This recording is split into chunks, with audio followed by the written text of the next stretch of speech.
serve as president and CEO of the Victims of Communism Memorial Foundation and Museum here in Washington, D.C.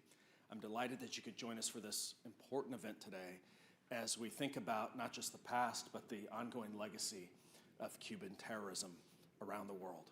Our mission at VOC is to educate all generations about the terrible history, ideology, and legacy of communism in all of its forms. And that's specifically what this event is about today. I will say, just a couple of days ago, I reread Vladimir Lenin's program on the proletariat revolution. It's great reading from 1916. It's 110 years old. And in this document, Lenin says that communists should wage a defensive war against other countries. And he lays out what that looks like. It looks like subversion, the appropriation of property, and various acts of violence. And that legacy from 110 years ago, the appropriation of property, violence, destabilization, and whatnot, is exactly the type of legacy that we're going to be talking about today in this program.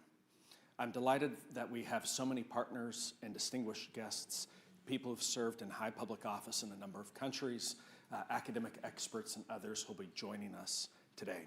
So we're going to move quickly into the program at this point. Allow me to introduce our next speaker, the president of the Free Cuba Foundation, Manuel Iglesias. Manuel.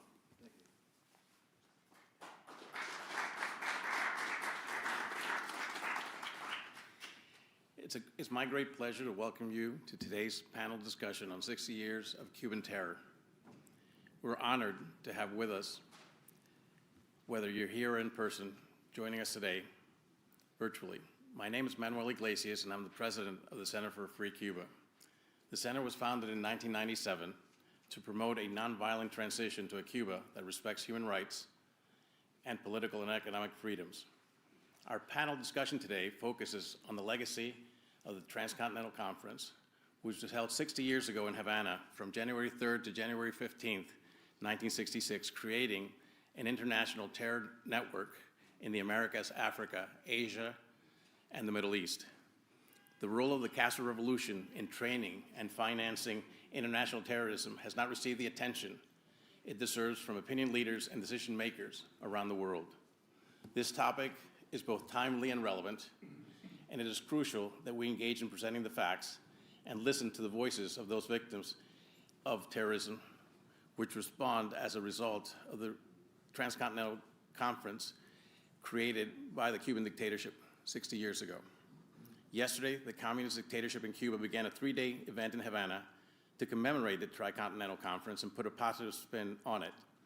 Today, we're here to dismantle their propaganda and lies with both facts and victim testimony. We're privileged in the first panel to have an exceptional lineup of panelists who are experts on the subject, and the second panel features individuals who were impacted directly by these terrorist acts in the United States, Colombia, and Spain. I would like to first extend my heartfelt gratitude to our organizing team for their hard work and dedication in making this event possible, and a special thanks to our sponsors and partners for their generosity. To our audience, thank you for being here and for your interest in this important discussion. We encourage you to engage actively and ask questions during the Q&A session at the end of each panel. Before we begin discussion, I would like to touch on a Cuban terrorist attack that impacted me personally.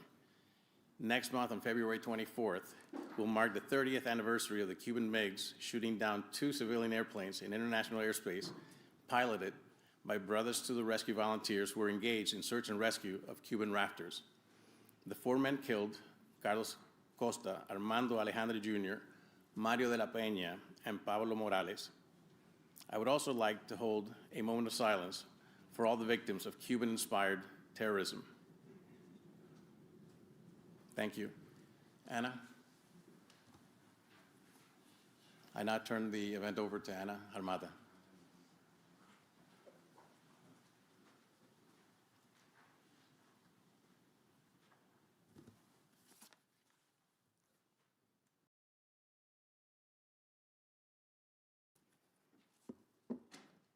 right, welcome everyone to the first panel. Our panelists can come up and sit. Mike Gonzalez, we have Maybor Petit, and John Suarez. Let me just make a little change here. So for the questions, I'm gonna hand out a mic, but then I'm gonna repeat the questions so they are in the streaming, so people online or people that watches the video afterwards, they can understand the context of the answer being given. Again, welcome to Victims of Communism Memorial Foundation. I am Ana Harmara.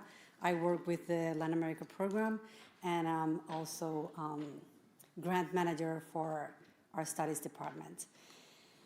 We have today, our first panel is the Tricontinental Conference in Havana, the Internationalization of Terror. We have Mike Gonzalez. Most of you probably know him. He works for the Heritage Foundation. He writes on identity politics, critical theory and critical race theory, multiculturalism, among others. He has spent close to 20 years as a journalist, 15 of them reporting from Europe, Asia, and Latin America. He left journalism to work with the administration of President George W. Bush, where he was a speechwriter for the chairman of the Securities and Exchange Commission before moving to the State Department's European Bureau. Gonzalez was a member of President Donald Trump's 1776 Commission and a national security advisor to the 2016 Ted Cruz presidential campaign. He is widely experienced writer and public speaker. He has written for National Affairs, the American Interest, Foreign Policy, the Claremont Review of Books, City Journal, among others. We also have John Suarez from Center for Free Cuba. He is the executive director there. He was also a program officer for Latin America programs at the Freedom House. He has been interviewed by TV, radio, print media, especially on the subject of Cuba. He's an expert. Mr. Suarez, who also comes from a Cuban diaspora family, is a human rights activist. He holds degrees from Florida International University and Universidad Francisco de Vitoria in Spain. He has testified before the Inter-American Commission on Human Rights at the United States Congress in Washington, D.C., the United Nations Human Rights Council in Geneva, and served as interpreter for Cuban dissidents in congressional hearings. And last but not least, we have Maybor Petit, Venezuelan journalist, expert in drug trafficking and organized crime, transnational crime. I think she's the main voice to speak about how the Venezuelan state became a narco state and how these crime organizations became embedded with the state and the government there. Her work basically have created frames to understand this and also strengthen the regional cooperation, interexchange of intelligence among different states in the Western Hemisphere. Well, welcome everyone. I think we can start with Mike Gonzalez. Thank you, Ana. That's thank you. It's really a great honor. I'm going to not go past 10 or 15 minutes. It's a great honor to be here. This is a fantastic institution. I want to thank Eric. This institution was very dear to a good friend of mine, the late Lee Edward, and to the founder of the organization for which I have worked for 17 years, Ed Fulmer. This is the apple of their eyes, so it's always great to be here. I was also born in Cuba. I had the good fortune of leaving at the age of 12, never to return. But on my father's mother's side, we have been there since 1511 with the first boats that arrived with Velasquez.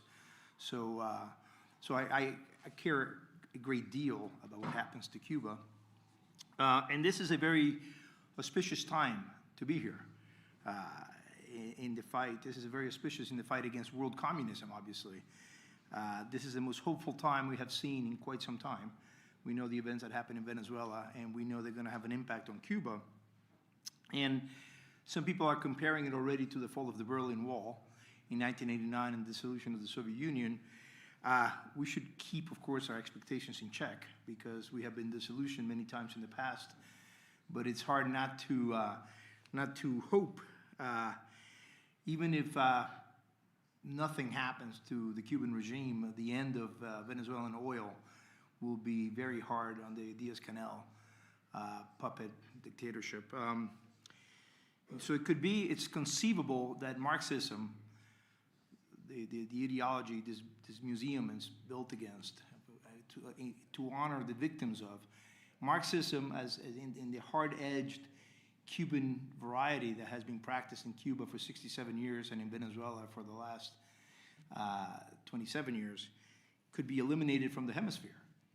And that's, but by that I mean a Marxism in which hard-edged, in which your property is expropriated, especially land and manufacturing, all the means of production, the type of takeover of property that produces violence, as Marx himself said would in the manifesto. Marx said, people are going to react badly when we take away their stuff.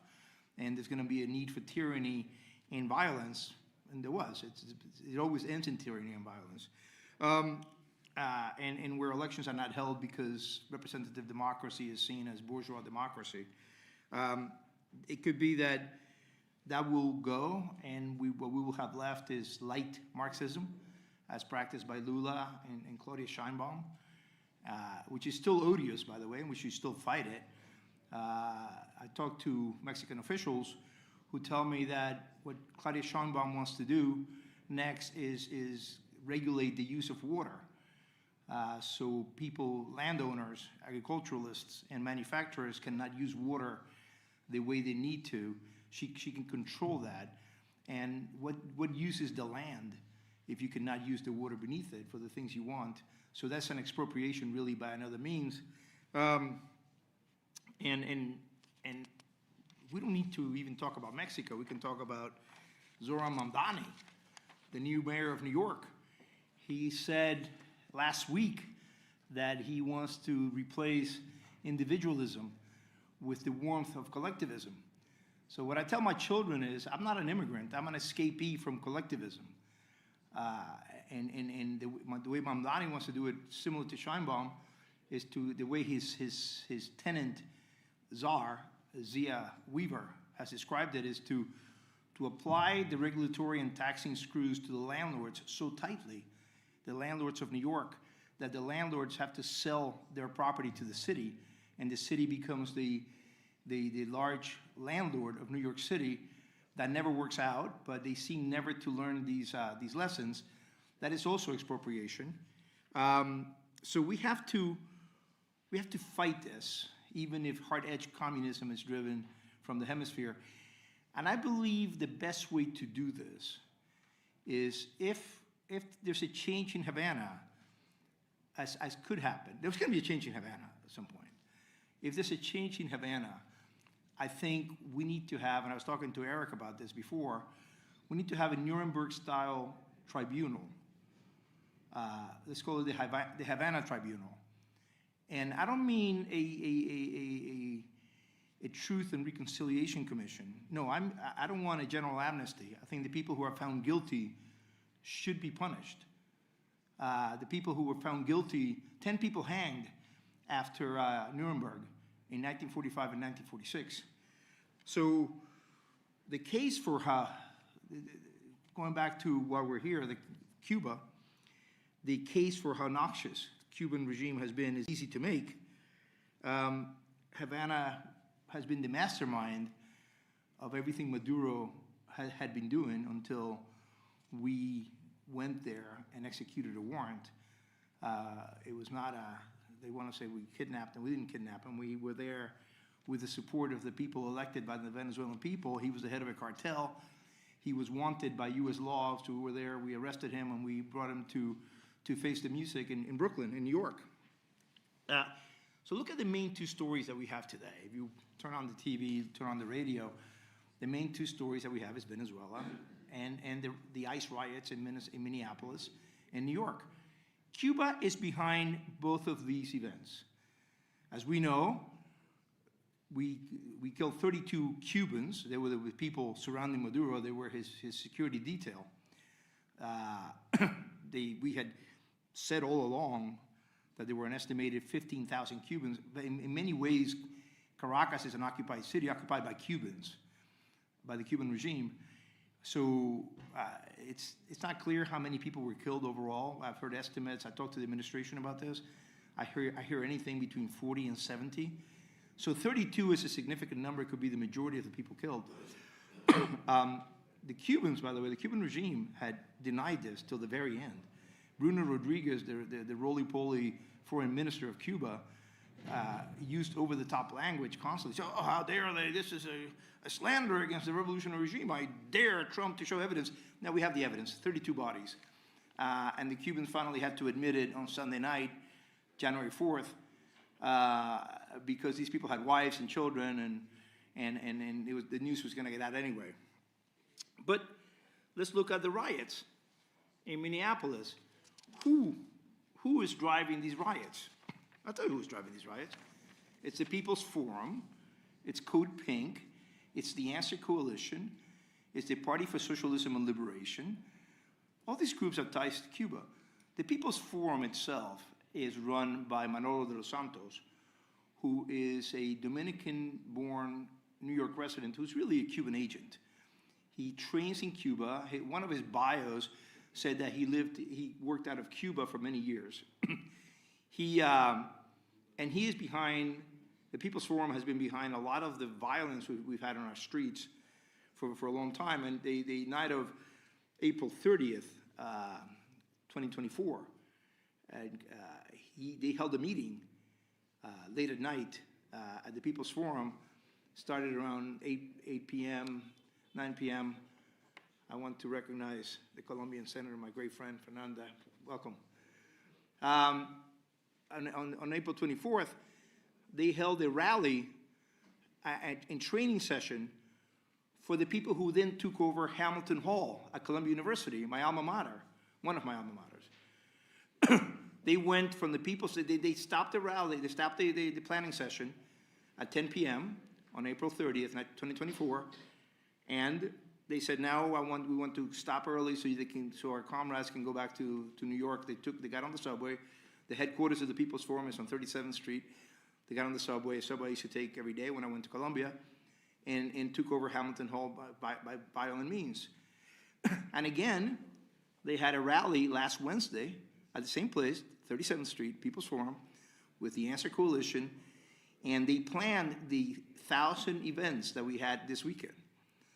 By the way, these events, if you look at the media takes footage from up close, and it looks like there's a lot of people and a lot of anger. But if you go to the 32nd floor of the building across the street, these are very small rallies. They're like 500 people. In Chicago, they had 500 people.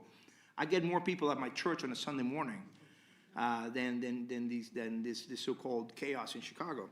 So all of this is, a lot of this is tied to, as many of you know, a man, a millionaire, perhaps a billionaire, who lives in Shanghai, very close to the CCP, the Chinese Communist Party.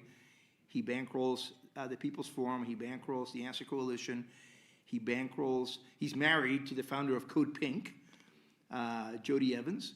Another founder of Code Pink, Medea Benjamin, lived in Havana for many years, had a Cuban husband. So Cuba is very close again to these events. And I forget, again, my friend Bruno Rodriguez, the ridiculous foreign minister of Cuba, of the Cuban regime, not Cuba, of the Cuban regime. He held a rally in September 2024 with Ivan Hill, the foreign minister of the Cartel de los Soles, otherwise known as the Venezuelan Republic. They held a rally at the Apollo Theater in Harlem for activists. And Vijay Prashad, the head of the Tricontinental Institute, which is named after the Tricontinental Conference, and I wanted to give John Suarez the opportunity to really delve into the Tricontinental, so I took over this side of it. We had a division of labor, as good capitalists do. so the connection, I mean, Bruno Rodriguez in Harlem talking to activists, it couldn't be clearer. This has been going on for a very long time. We have two senior, I'm just timing myself.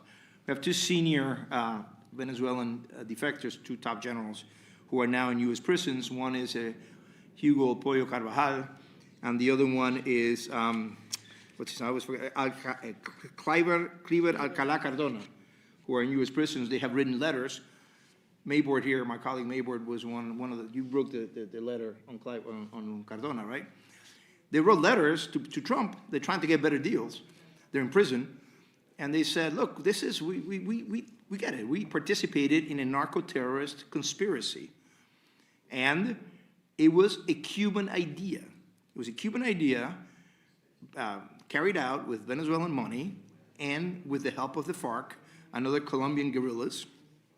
Both of them have very similar letters. And I talked to a third Venezuelan defector, very senior, who told me he was in the room at the Miraflores Palace in Caracas when Hugo Chavez, near his death, in late 2012, handed bales of money, of cash, to one of the founders of Black Lives Matter. And he said, he described the events to me with great specificity. He remembered everything. He remembered it was in the Japanese room. He said he told her, go create havoc on U.S. streets, go spread the Bolivarian revolution. And then we have other circumstantial evidence that because we have Alicia Garza, a second founder of Black Lives Matter, who later in 2012, I have the video, I can show you the video, in which she said, yeah, we went to the third world, and the third world leader said to us, go back home and try to take the U.S. boot off our neck.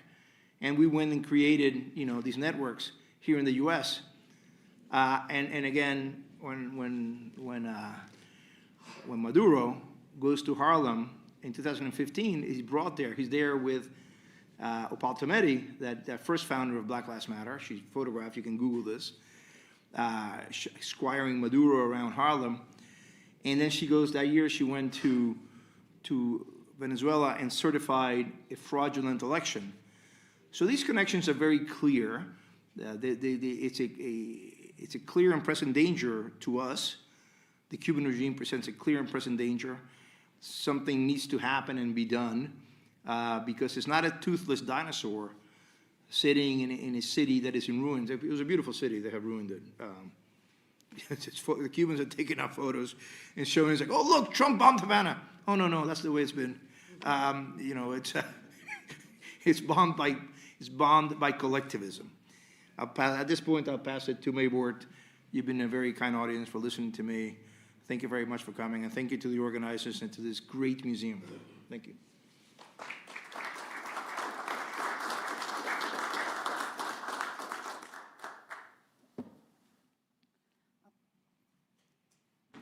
I don't know if you want to, Mayboard or John, want to continue? John? I believe John. John, you'll have to turn on your mic, yeah, and that's perfect. The Encyclopedia Britannica defines imperialism as the state policy, practice, or advocacy of extending power and dominion, especially by direct territorial acquisition or by gaining political and economic control of other areas. The Tricontinental Conference held in Havana from January 3rd through the 16th of 1966 and the founding of the Organization for the Solidarity of the Peoples of Asia, Africa, and Latin America were efforts that would support revolutionary and terrorist groups in Europe, Africa, the Americas, and Asia over 6 decades, with the stated objective to struggle against imperialism, but in practice, it was only against democracies. Mike has outlined a lot of the subversion that has taken place, but I want to touch on the role of terrorism. And I think we were talking about ICE riots and the events in Venezuela, but I think we should also touch on Gaza. Ernesto Che Guevara visited Gaza in 1959 and encouraged Palestinian refugees to, quote, continue the struggle to liberate their land through resistance to occupation. He asked the Palestinians, where are the training camps? Where are the factories to manufacture arms? Where are the people's mobilization centers? Guevara was accompanied by General Caprera, an expert in guerrilla warfare. Caprera met with community leaders to advise on methods of resistance. Fidel Castro applauded the formation of the Palestinian Liberation Organization in 1965 and made contact with the Palestinian Fatah in Algiers and Damascus. Castro introduced PLO members at the Tricontinental Conference held in Havana in January of 1966. Also attending the conference was Ilich Ramirez Sanchez, a Venezuelan teenager. He was accompanied by his father, also a lifelong Marxist. Following this gathering, Ilich reportedly spent the summer at Camp Matanzas, a guerrilla warfare school run by Cuba's General Directorate of Intelligence. He went to Jordan in 1970 and fought with PLO guerrillas against the Jordanian army. In the 1970s, after a string of terrorist attacks, Ilich became known as Carlos. On July 10th, 1975, France expelled 3 high-ranking Cuban diplomats. The Cubans, according to the French Interior Ministry, were constant visitors to the Paris hideout of Carlos. Carlos continued committing murders for Palestinian terrorist groups until the French National Police caught him in Sudan on August 14th of 1994. He is currently in a French prison.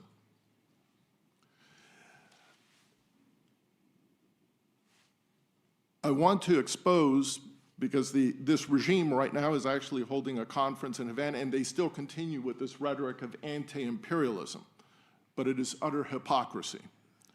According to the official record of the Tricontinental Meeting in 1966, there were 500 active participants from over 80 countries and a large delegation of 200 observers, including large delegations from Moscow and Beijing.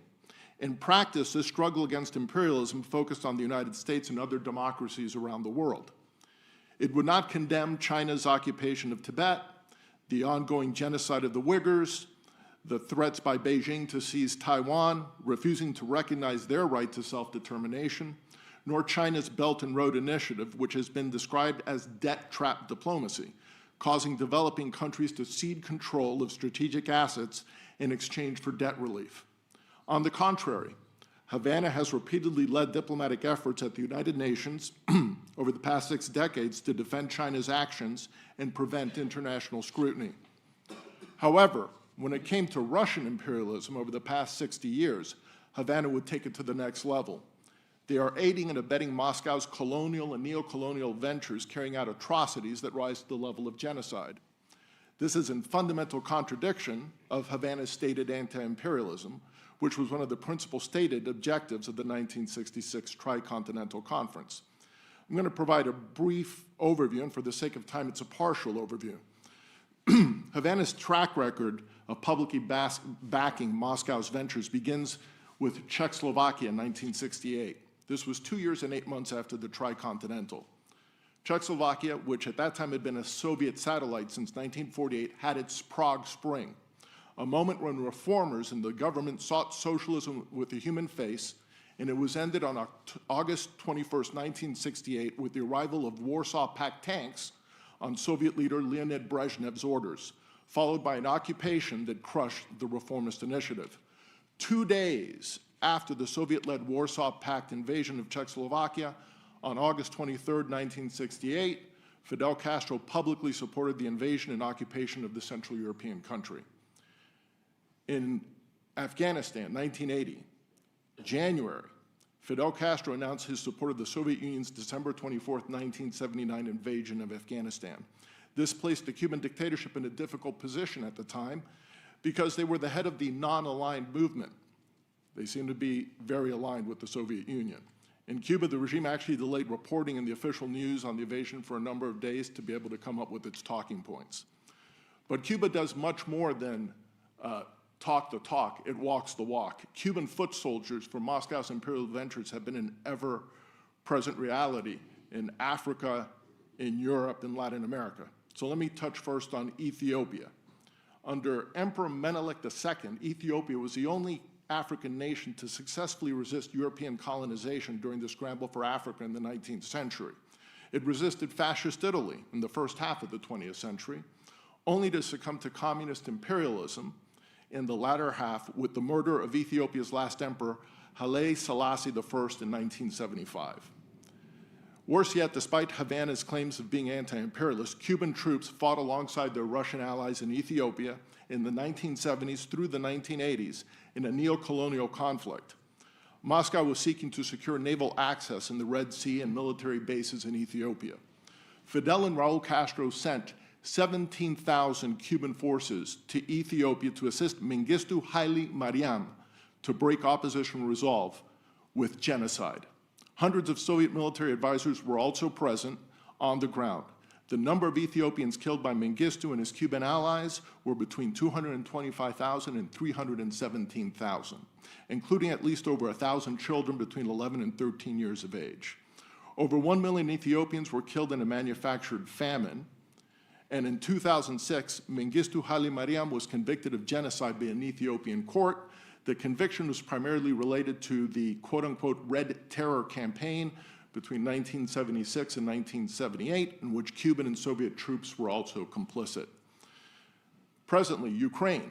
Cuba was one of 6 countries in the world that backed Russia's illegal annexation of Crimea, which it seized from Ukraine in 2014. The other 5 were Nicaragua, Venezuela, Syria, Afghanistan, and North Korea. When Moscow engaged in a second broader invasion to seize all of Ukraine, beginning on February 24th of 2022, and reestablish the Russian Empire, Cuba supported the venture. Cuban President Miguel Díaz-Canel visited Russian President Vladimir Putin in Moscow, and during their meeting on May 9th, 2024, said, quote, "We wish you success and the Russian Federation in carrying out the special military operation," unquote. Havana has backed Russia's efforts in Ukraine, both diplomatically and militarily. Ukrainian intelligence reports that as many as 25,000 Cubans have been recruited to fight in Putin's imperial war in Ukraine today, and that presently 6,000 to 7,000 are in the field. Vijay Prashad, Executive Director of the Tricontinental Institute for Social Research and a friend of Manolo de los Santos, on January 10, 2026, in an interview concerning the 1966 Tricontinental meeting titled Tricontinental Cuba National Liberation Socialism, claims, quote, "Socialism isn't about building a socialist society. Socialism is about confronting imperialism in our time," unquote. In the same interview, he laments the collapse of the Soviet Union in 1991. Communists don't have a problem with imperialism when they practice it, but use the term against democracies and other non-communist regimes, whether merited or not, in order to advance their own variant of the practice of denying that a just government requires the consent of the governed. Their track record is one of tyranny and over 100 million victims.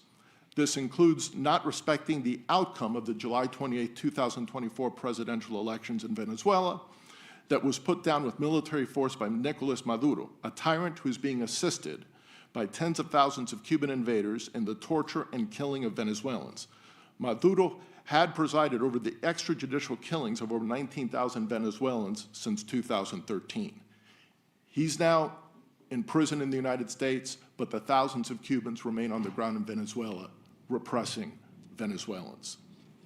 60 years after the Tricontinental and the nations that followed Fidel Castro's prescriptions of bullets, not ballots, like Nicaragua and Venezuela, not to mention Cuba itself, they are cautionary examples of what not to do.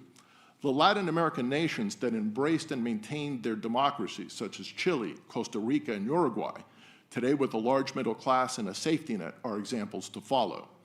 If one wants to seek out principled and consistent anti-imperialism, forget Karl Marx and Vladimir Lenin. One should study the writings of Samuel Clemens, better known as Mark Twain, and revisit the history of the Anti-Imperialist League in the United States between 1898 and 1920 that drew its inspiration from the ideals expressed in the United States Declaration of Independence, George Washington's farewell address, and Abraham Lincoln's Gettysburg Address. Thank you very much.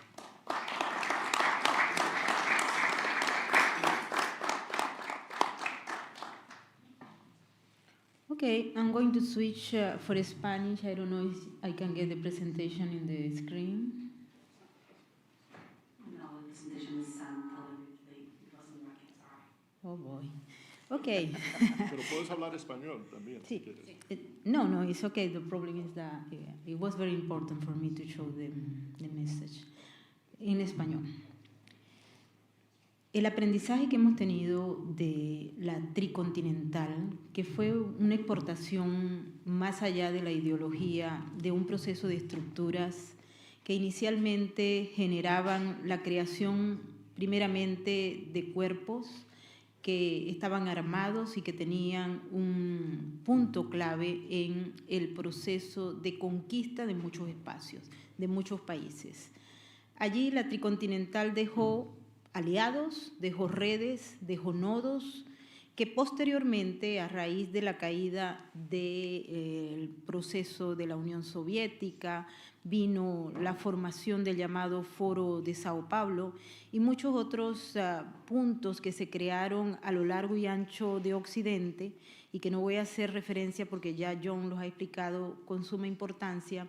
Vino un proceso de transformación, convergencia y capacidad de ese punto ideológico de formación de cuadros de guerrilleros y de la constitución de nodos y redes, y pasaron a ser en esa misma estructura aspectos fundamentales que nos pueden explicar lo que está ocurriendo hoy en Venezuela, en Estados Unidos y en muchos otros países, y donde se queda prácticamente fotografiada la imagen de Cuba como centro o cabeza principal de esa organización que hoy en día, desde el punto de vista académico, nosotros estamos trasladándola al nuevo concepto, que es una corporación criminal transnacional. Es decir, se toma la estructura que deja la tricontinental con toda la presencia que hay ahí, y lo hemos revisado punto a punto geográficamente, para trasladarla a un escenario que viene presentándose en tres diferentes magnitudes. La revolución cubana, la revolución bolivariana y otro tipo de revoluciones como las sandinistas dejan de un lado, mas no eliminan, el tema ideológico revolucionario para pasar a la línea económica y para pasar a la línea de la economía ilegal. La economía ilegal tiene dos puntos y me quiero trasladar desde Venezuela hasta otros puntos cardinales, pero para entender bien el proceso que se dio en Venezuela.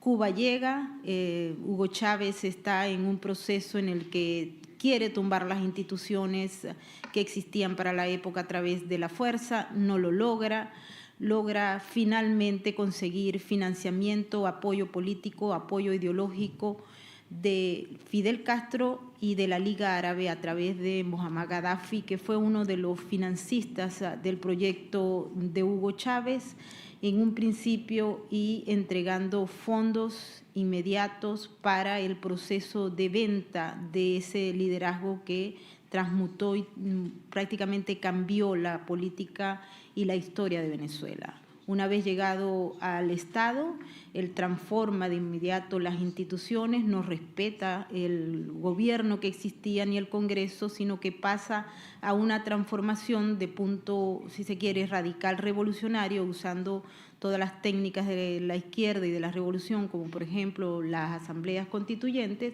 para llevarnos a un estadio en el que empieza a transformar el país desde un aliado de Occidente, desde un punto clave de Occidente, a una plataforma estratégica no solamente de Cuba, sino de los aliados fundamentales de Cuba, que para el principal periodo iba siendo Rusia inicialmente, luego Irán se va agregando, al igual que China, y Corea del Norte y otros países como Turquía y Bielorrusia en una segunda instancia.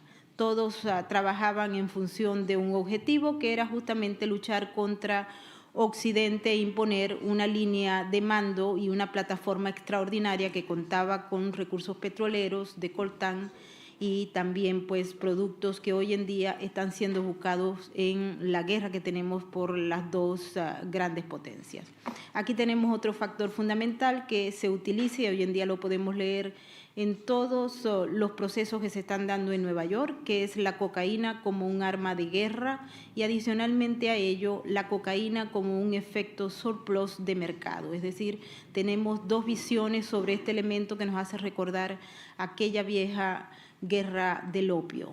Tenemos el paso económico, el valor de la cocaína en el mercado, el proceso que se da desde el Estado venezolano, ampliando no solamente el operativo que se hace a través de las Fuerzas Armadas Revolucionarias Colombianas, sino que se van integrando actores ilegales, se están generando nuevos actores ilegales y en paralelo se crea un emporio económico y Cuba en una primera instancia ve a Venezuela no solamente como ese tránsito y esa plataforma operativa, sino que también la ve como un elemento clave para mantener la economía ilegal que a ciencia cierta ellos habían negado a raíz de lo que ocurrió, por ejemplo, con los primeros casos descubiertos por Estados Unidos en Cuba y aquel horrible proceso que se dio con el general Ochoa. Se traslada todo el proceso para que se desarrolle en Venezuela como plataforma primaria de toda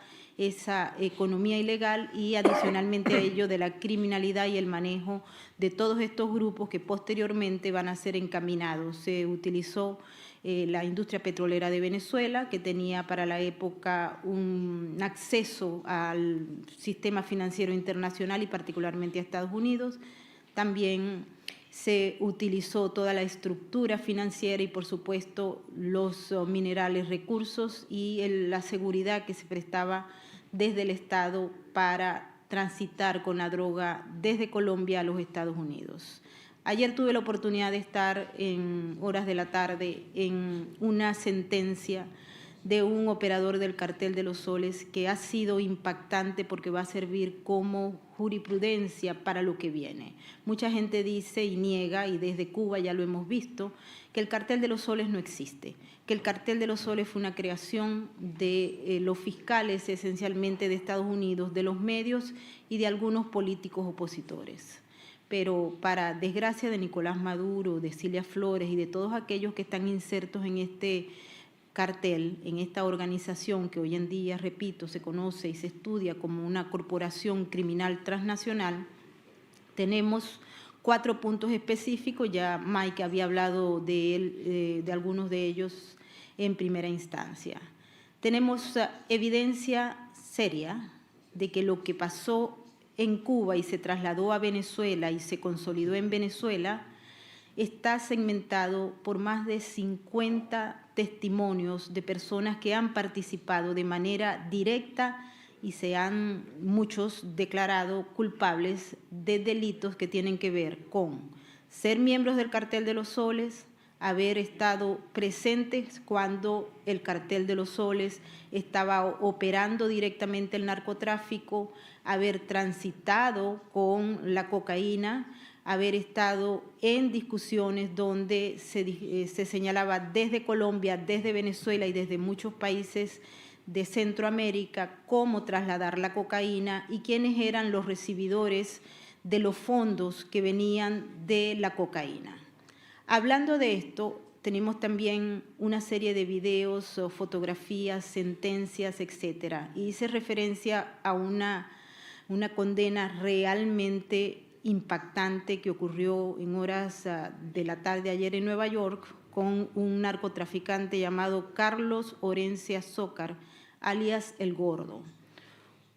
Una condena de toda la vida más 30 años. Es decir, más allá de cadena perpetua. Es un hombre de 70 años y a él se le vincula directamente con unos personajes que son objeto de la justicia en estos momentos y que ya han sido señalados por otros de ser factores activos de traer la cocaína como herramienta de guerra, pero adicionalmente como elemento surplus de la economía de Cuba y de Venezuela. Estamos hablando de personajes como Néstor Reverol, Hugo Carvajal Barrios, Cliver Alcalá Cordones, Luis Buitriago y también Tarek El Aizami, que muchos lo han olvidado en estas últimas discusiones que se están haciendo en Estados Unidos y en muchos otros lugares. ¿Cuál es la línea que hay y que se está planteando en estos momentos? En ese caso no se habló ni de Diosdado Cabello ni de Nicolás Maduro. Ambos son cabeza del cartel de los soles de acuerdo a esas investigaciones que se han hecho y a más de 50 testimonios. Ambos encabezaron una lucha intestina luego que cae Hugo Chávez por lograr mantener el control de las facciones.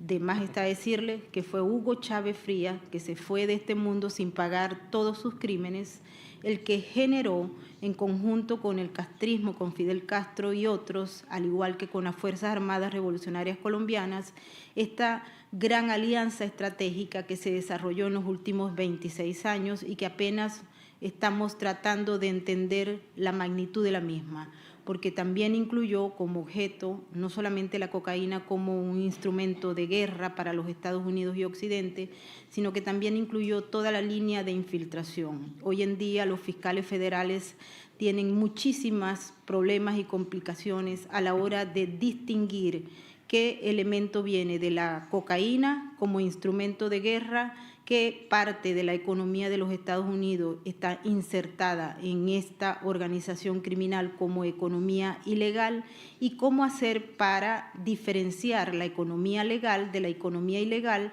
tomando en cuenta que por más de 27 años se produjo la inserción de esa economía en negocios que hoy en día son muy productivos y que han logrado inclusive venderse en la bolsa. También tenemos en paralelo la infiltración, ya Mike lo ha planteado con los grupos que vienen y que hoy en día, pues en el caso de Nueva York, están alineados al Tren de Aragua, a todos estos grupos de People Forum y que los vemos aplaudir a Maduro, cerrar los trenes en Nueva York para pedir que liberen a Maduro y pedir también y hacer las gestiones de lobby, pagar una gran cantidad de prensa, periodistas, informantes y cualquiera que se requiera, incluyendo a un abogado que ha sido tal vez uno de los coordinadores de la narrativa para desgastar el tema del cartel de los soles, que es el ex juez español Baltasar Garzón. Ha dicho que el expediente que se presentó contra Nicolás Maduro y su esposa Cilia Flores carece de validez jurídica y que por ende no debería ser procesado en Nueva York. También se señala, y lo hemos visto desde todos los medios importantes, que los fiscales federales han cambiado, que ya no es un cartel de los soles, que es una mera estructura criminal, cosa que es totalmente falsa, es una desviación de la narrativa y lo hemos visto porque los expedientes son claramente específicos en ese sentido. Hay dos expedientes que señalan al cartel de los soles, la corporación criminal transnacional, y en paralelo se pegan a estos otros que revelan la enorme red de corrupción y de lavado de dinero que se creó mental e ideológicamente en aquella tricontinental de La Habana y que hoy en día está presente en Estados Unidos batiéndose el poder con el mismo presidente Donald Trump y con el Congreso. No sé si ustedes tuvieron la oportunidad de observar y de escuchar los discursos que se dieron el día de ayer y el día de anteayer en el Congreso, donde justamente lo que plantea Baltasar Garzón, lo que plantea Nicolás Maduro y lo que plantea Alex Saab, otro de los perdonados acá que no fue juzgado, es justamente lo mismo, llegar a la negativa de que existe una organización criminal en Venezuela, que es completamente falso por parte del Departamento de Justicia del presidente Trump I y del presidente Trump II, que haya algo que ver entre el régimen venezolano, que para ellos es una democracia, es decir, para ellos Nicolás Maduro es el presidente legítimo, y un cartel que trae cocaína a los Estados Unidos. Para ellos no existe una línea directa y lo escuchamos en muchos de los discursos del grupo demócrata que adicionalmente ha dicho que cuando hayan elecciones ellos van a sacar al presidente. Va a haber un impeachment producto de haber sacado a un presidente legítimo del poder porque eso es inconstitucional. Nos vamos a dedicar muy probablemente en los próximos meses a discutir esta narrativa, un falso relato versus la realidad que está planteada con más de 50 testimonios, una serie de evidencias y unas condenas que son ejemplarizantes. ¿Y qué es lo que nos va a tocar a nosotros para defender esto? porque si sigue las cosas como van, vamos a tener tal vez una de las grandes amenazas que enfrentar. No solamente son existenciales para los Estados Unidos y para Occidente, sino que si el régimen venezolano junto al cubano logran pasar la página, logran liberar a Nicolás Maduro y a Cilia Flores y enviarlos nuevamente a Caracas o a Moscú, a donde mejor quiera Maduro pasar su retiro, vamos a estar enfrente de la prácticamente deslegitimación del sistema de justicia de los Estados Unidos y la deconstrucción del Estado de Derecho. Ahí en ese momento estamos parados. O sea, muchos están pagando fortunas para negar la existencia de ese Estado de Derecho y darle un golpe final. Y muchos otros estamos trabajando para que esto no se produzca. Yo creo que una de las responsabilidades que tenemos todos aquellos que estamos en defensa de Occidente es seguir adelante para aclarar el relato y para evitar que esta gente se monte a nivel de medios, de redes sociales, de Congreso y de pago de campañas electorales en estas elecciones que vienen en el 2026. Y también, como lo dijo un criminal que estuvo allí presente, de acuerdo a su testimonio, por parte de la manipulación de las elecciones. Es decir, el señor Hugo Carvajal Barrios, que fue espía por parte del régimen de Chávez y de Nicolás Maduro, pero que también fue miembro principal del Cartel de los Soles y señalado desde el 2007 en adelante.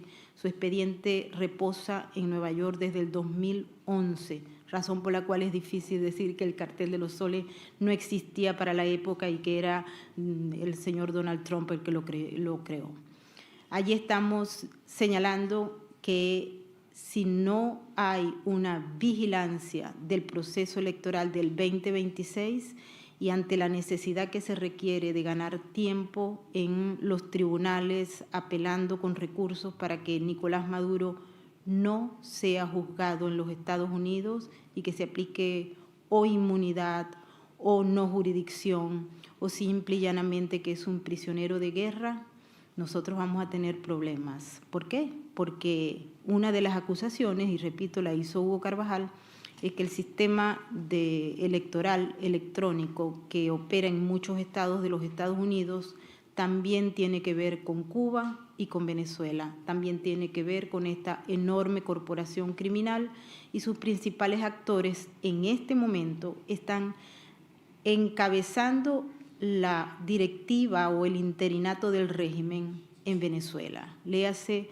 Jorge Rodríguez y Delcy Rodríguez, es decir, dos de los principales personajes que crearon esa empresa electrónica que hoy en día controla más de 72 países a través del proceso electoral. Es decir, hoy más que nunca estamos frente a una gran amenaza y yo creo que tenemos la responsabilidad de trabajar para evitar que los planes de aquel lado se puedan concretar aquí. Muchas gracias.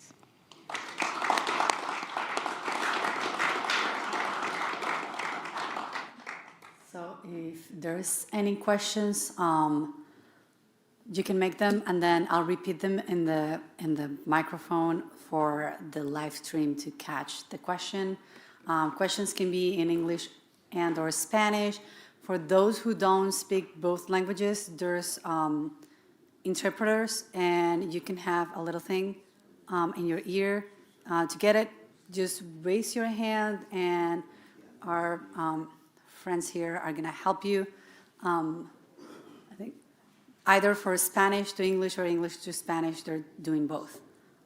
Any questions from the audience? If not, I have a couple. So, okay, bueno, la senadora.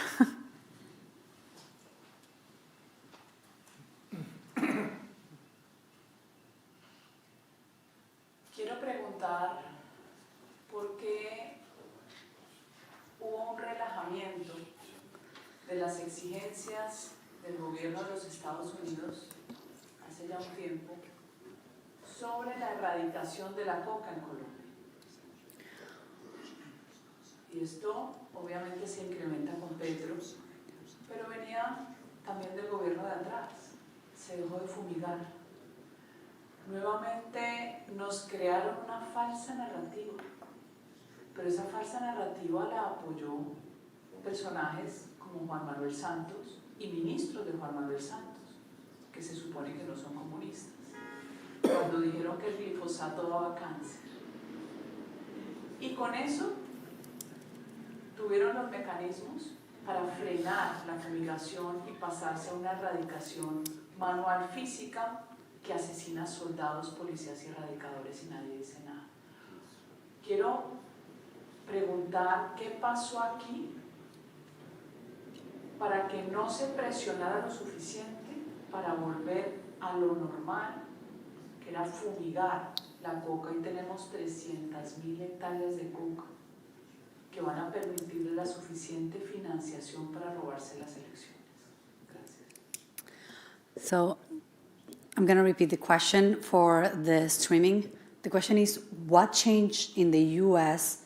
and in the U.S. government in the past, I think she's talking about past decade, for them to relax their policies regarding the production of coca leaf in Colombia, which used to be done with glyphosate, which is a chemical, and they changed it to do it manually, which is basically impossible to fight it, makes it more dangerous. And right now they have more than 300,000 hectares of coca plants in Colombia, which is where the cocaine that the Venezuelan government, exports comes from.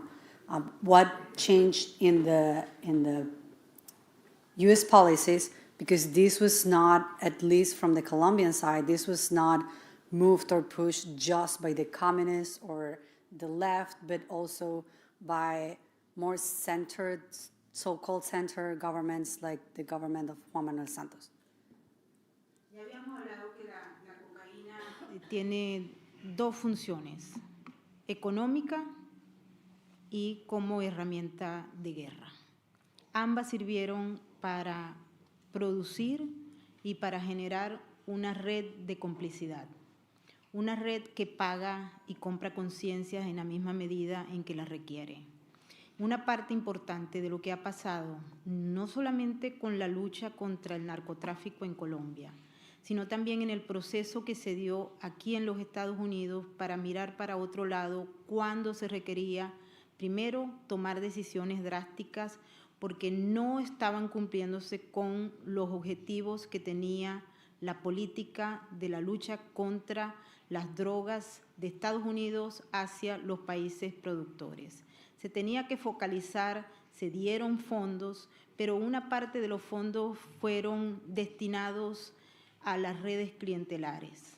Una parte de los fondos también se fijó en aspectos que deliberadamente habían sido prácticamente señalados como no necesarios. Cuando uno escucha la producción de los fondos que se intentaron incluir, por ejemplo, en los regados de las siembras de cocaína en toda la frontera colombo-venezolana, uno observa que allí hubo negligencia para seguir el uso efectivo de los fondos y el uso efectivo de las técnicas, complicidad directa e indirecta, y adicionalmente a ello, cuando uno entiende cómo opera la corporación criminal transnacional, inmediatamente entiende que dentro de los países, pero particularmente en Colombia, hay actores que están directamente vinculados a esa corporación que cumplen funciones tanto en el Poder Ejecutivo, Legislativo y Judicial,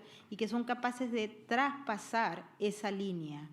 Hasta que no se comprenda el diagnóstico completo de lo que está ocurriendo, va a ser muy difícil, mi apreciada senadora, que podamos cambiar el sistema. Porque, repito, no solamente es en Colombia donde se filtra el dinero de la droga para poder cambiar, para que nada cambie. Son cambios gatopardianos y lo podemos revisar a lo largo de la historia del Plan Colombia. Sino es aquí mismo en Estados Unidos. El dinero de la droga y los intereses de la droga penetraron el sistema. Y penetraron el sistema y está ahí adentro, en fiscales, en policías, en agentes de la DEA. Ustedes no han visto el nivel de peligrosidad que hay en casos que han sido evidenciados en corte sobre justamente ese proceso. Yo creo que a partir del cambio de conceptos y de política que se ha dado en la actual administración, donde se ha puesto como punto clave ya no solamente el tema de la cocaína como un arma de guerra, sino redefinición de la política de seguridad y de lucha contra las drogas, cambiando inclusive y mezclando el tema de narcotráfico con terrorismo. Vamos a ver un cambio fundamental que se está empujando, tal vez no de la manera que muchos quisieran, pero sí de una manera que nosotros estamos viendo tal vez un poco más efectiva para romper la parsimonia que había en la ejecución de política, en la revisión de personajes y también en poner sistema de justicia, es decir, evitar la impunidad que ha reinado en los últimos tiempos y donde no se ha establecido ningún tipo de responsabilidad con aquellos que no hicieron el trabajo, sino que muy por el contrario facilitaron la acción de los actores, vamos a llamarlos oscuros, del narcotráfico, que operan también con acciones públicas en muchos países, pero particularmente en Colombia, en Venezuela y aquí en Estados Unidos.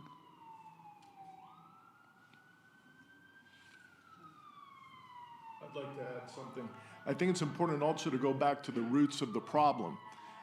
There had always been networks of drug traffickers, but its coordination and professionalization was something tasked by the Soviet Defense Council to Czechoslovakia in 1961 to use Cuban intelligence to infiltrate existing drug operations in the United States and Latin America and to lay the groundwork for recruiting what had previously been independent activities. A former high-ranking Czech official, Jan Sežna, gave a detailed account of his meetings with Raul Castro, which he had on average 4 times a year between 1961 and 1968, the year he defected to the United States. This was seen plainly in 1982, the first time that Cuba is placed on the list of state sponsors of terrorism by the U.S. State Department was due to Cuba providing the Colombian terrorist group M19 resources that were generated through drug smuggling. Two former members of M19 are currently heads of state in Latin America. One of them is Gustavo Petro of Colombia, and the other is Claudio Sheinbaum, the president of Mexico. Gustavo Petro openly admitted his own membership, and during Claudio Sheinbaum's inaugural process to become president of Mexico, he outed her, and she did not deny the charge. Había evidencias además sobre eso, porque habían fotografías, que es lo importante. Hay otro punto, senadora, que yo creo que deberíamos tocar antes de irnos, y es que en base a la nueva política del presidente de los Estados Unidos, que debemos aprovechar porque no sabemos hasta cuándo va a durar, hay actores que están tratando de limpiarse, de apaciguarse o de silenciarse. Uno tal vez lo vamos a tener en la Casa Blanca próximamente, pero no solamente deben cambiar el comportamiento público, sino también tienen que revisar todas las raíces que hay, porque ya una buena parte de esa información afortunadamente está en manos de los fiscales federales. Así que hay muchos actores que están peligrando por su posición política importante, porque manejan gobiernos, y se ven algunos reflejados en ese personaje tan dantesco que hoy en día está en la cárcel de Brooklyn y que hace pocos días estaba bailando en Caracas. Mike, do you want to add? I don't have John wants to. One other detail. It's also important because I talked about the State Department, but also the American justice system also had pronounced itself on Cuban involvement in drug trafficking in the United States. 4 high-ranking Cuban officials were indicted by a U.S. grand jury for narcotic smuggling on November 5th of 1982. And I think it's important to say the names and the titles. Rene Rodriguez Cruz, Cuban Communist Party Central Committee member, president of the Cuban Institute of Friendship with the Peoples. Aldo Santamaria Cuadrado, a vice admiral in the Cuban Navy and Cuban Communist Party Central Committee member. Fernando Ravelo Renedo, Cuban ambassador to Colombia. And Gonzalo Basols Suarez, former minister counsel of the Cuban Embassy in Bogota and Cuban Communist Party member. Thank you. We have another question. Yes. How significant a blow to Cuban intelligence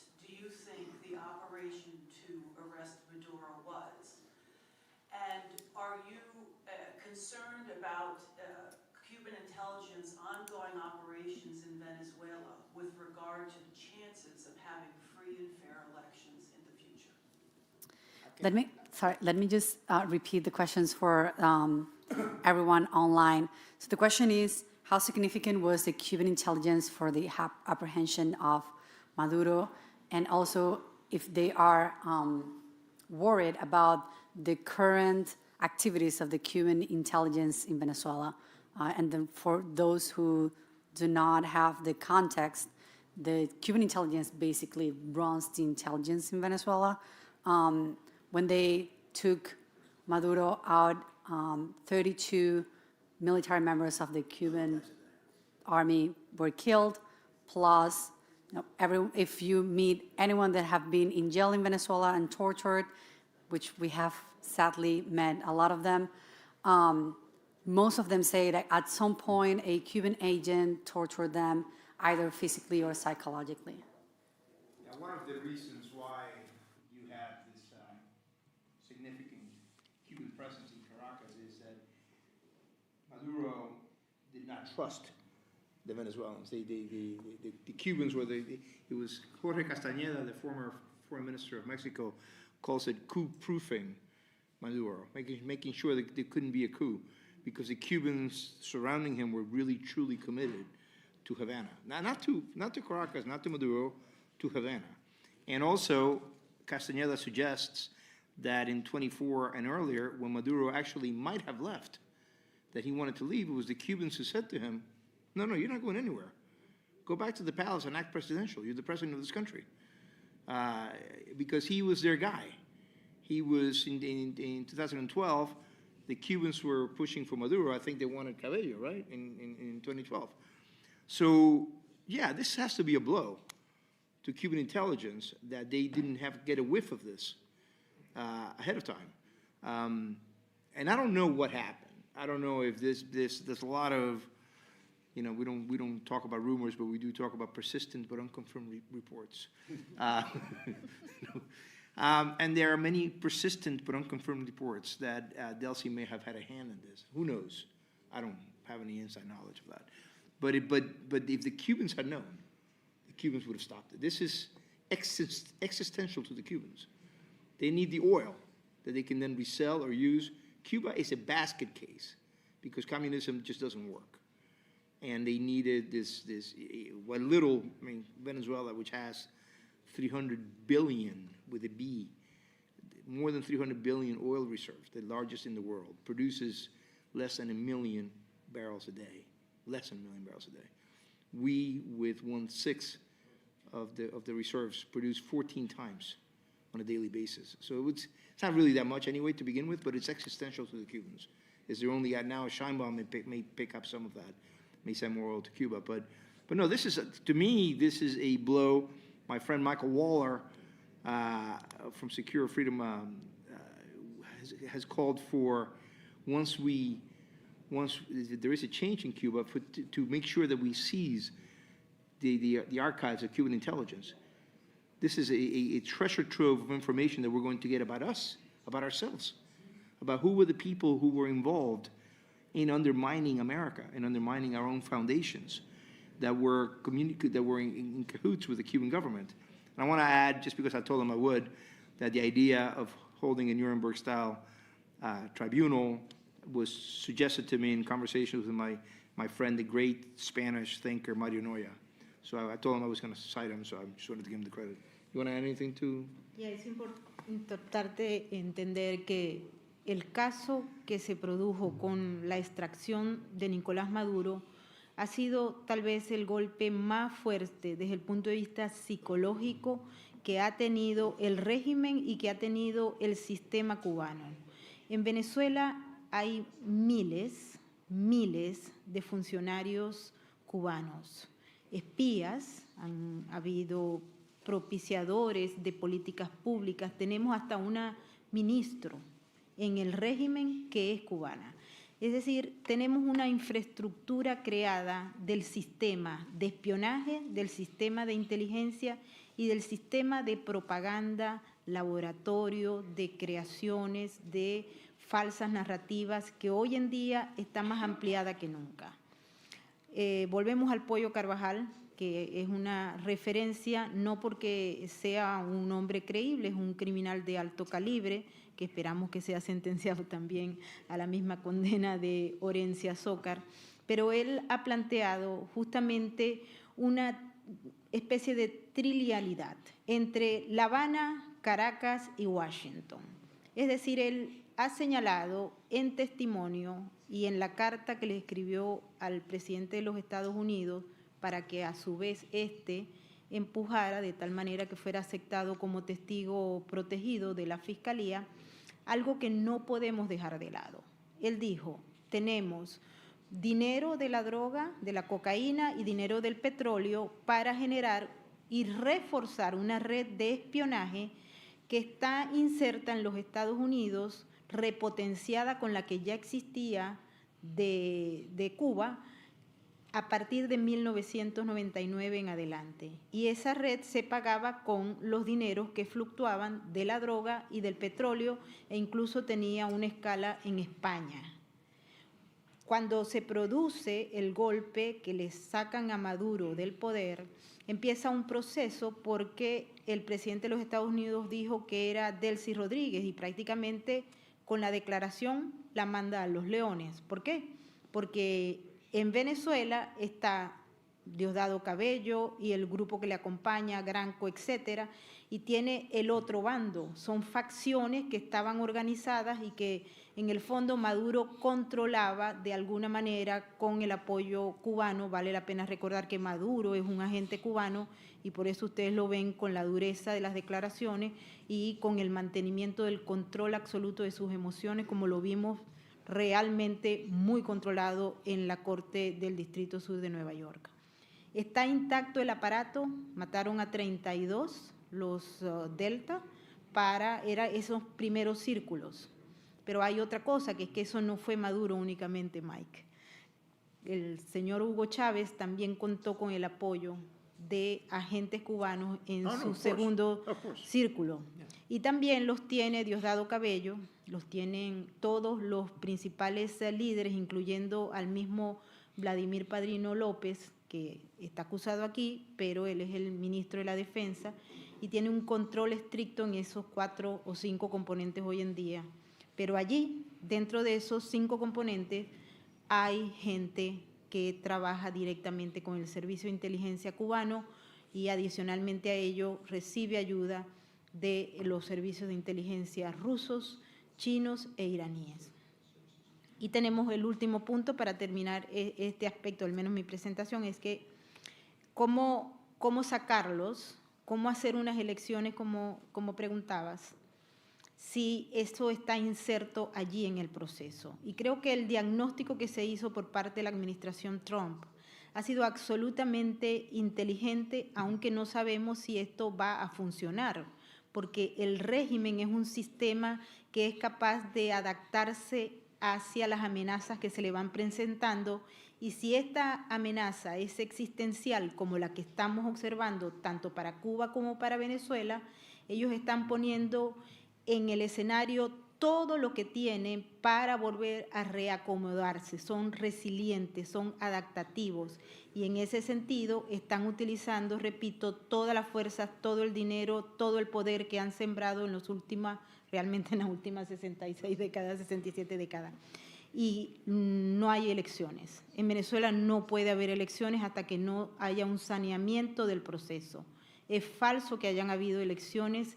Desde 1999 se hizo una elección con el sistema anterior, se cambió la Constitución y a partir del 2004 se produjo un cambio en el sistema de votación, se introdujo unas máquinas de votación, un sistema electrónico y el más peligroso software que tienen las democracias actualmente, porque es capaz de cambiar a través de un sistema electrónico altamente sofisticado la decisión de los ciudadanos que votan o no. En Venezuela, en julio del 2024, no hubo elecciones. Nicolás Maduro y el régimen decidió quién era candidato y quién no, quién votaba y quién no, a través de qué mecanismos se votaban y a través de qué mecanismos no se votaban. Por ende, nosotros no podemos hablar de elecciones porque no hay ni instituciones, ni democracia, ni libertad, ni capacidad, por ejemplo, de que María Corina Machado se inscribiera como candidata. El régimen decidió que no iba. Estados Unidos decidió que Nicolás Maduro era un presidente ilegítimo en el 2018, porque era el mismo sistema. Estamos hablando de un sistema fraudulento que impuso Hugo Chávez para quedarse en el poder una vez que el pueblo venezolano lo echó del poder el 11 de abril del 2002. De ahí en adelante no ha cambiado nada. Se ha multiplicado el sistema porque, repito, es un sistema complejo, es un sistema resiliente y capaz de adaptarse a cualquier amenaza, independientemente si esta es una existencial como la que está viviendo ahora. John. Yes, I wonder, on the issue of intelligence, it's not only the Cuban intelligence in Venezuela that failed, but it's the Cuban intelligence operating in the United States. And I think it's important to recall, Cuban intelligence has successfully recruited spies. USAID, Marta Rita Vasquez, who went on to recruit Ana Belén Montes, who was then working at the Pentagon and the Defense Intelligence Agency for 17 years, and provided information that got American soldiers killed abroad. At the State Department, Walter Kendall Myers spied for decades for Havana and met with Fidel Castro when he would go on cruises through the Caribbean with his wife. At the CIA, Phil Agee was one of the first flips of a CIA agent to work for a totalitarian regime, was working for Havana. At the National Security Council, Victor Manuel Rocha, who was also ambassador to Bolivia, spent his entire career, recruited as a university student, his entire career working for the United States, a traitor spying for Havana. At Florida International University, the professor who managed the exchange program, taking young Americans to visit Cuba, Carlos Alvarez, was working for Havana. The fact that with this type of network, and these are the people that that have been discovered, that have gone to prison, except for Marta Rita Vasquez of USAID, who escaped to Sweden without paying for her crimes. The fact that that network, which I'm sure they're still existing here, was not able to get the information that the attack was going to take place was an intelligence failure of the Cuban regime. Yeah, I just want to add completely to what John said. In fact, that network is in place. One of the reasons why it failed is because the administration kept everything very close hold. Marco Rubio knows that he is in the belly of the beast, and he doesn't trust a lot of people at the State Department. So, yeah, one of the reasons why. And I want to add to Maybord, of course, Chavez had a son-father relationship with Castro. He adored Castro. He looked at, and he used to be the one that started the subsidies. Castro, by the way, did not return the love. A friend of mine, an academic who met with Castro, and the subject of Chavez came up, and Castro said to my friend, the academic, "Es tan inculto." He's such an uncultured person. So Castro did not have the same appreciation for Chavez that Chavez so clearly had for Castro. Do we have any other questions from, all right, can we, yes.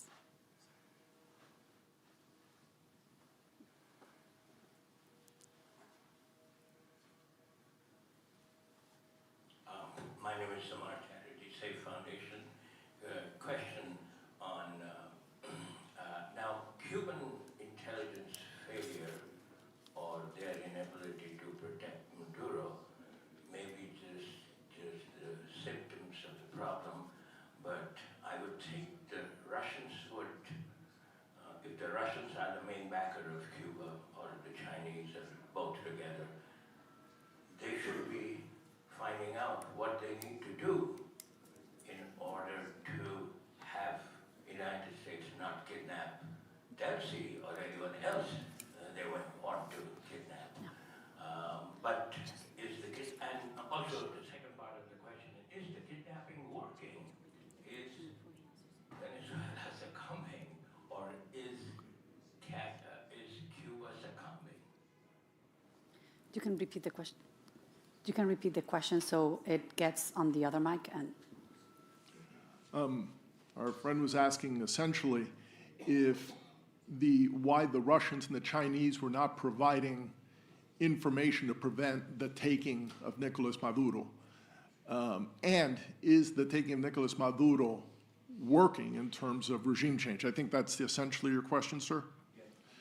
What I want to say is I think that one of the issues that hasn't been discussed so much is the impact of the war in Ukraine on Russia's capabilities.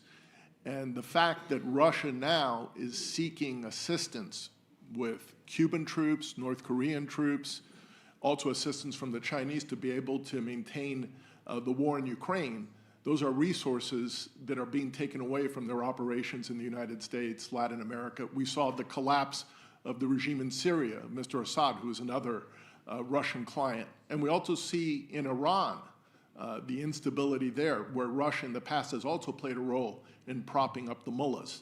So I think for these regimes and their network, they're in a weakened position because of the war in Ukraine.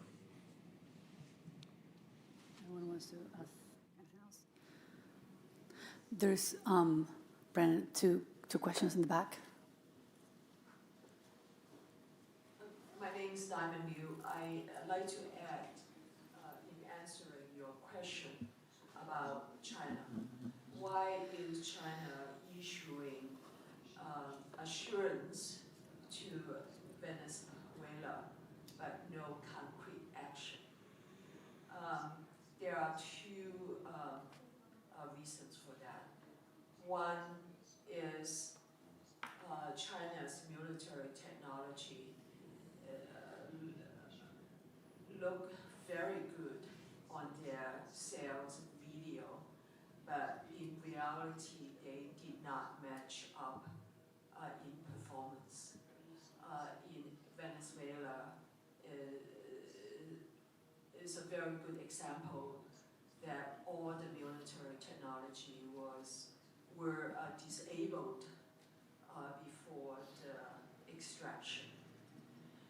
Second reason is that the PRC is in the middle of fierce power struggle, and its economy is in dire strait, and its people are very angry. It has estimated 300 to 400 million internal displaced people who build China's economic, quote-unquote, miracle by using human rights abuse, keeping the wage down, keeping benefits down, keeping the Chinese people working to create the manufacturing base.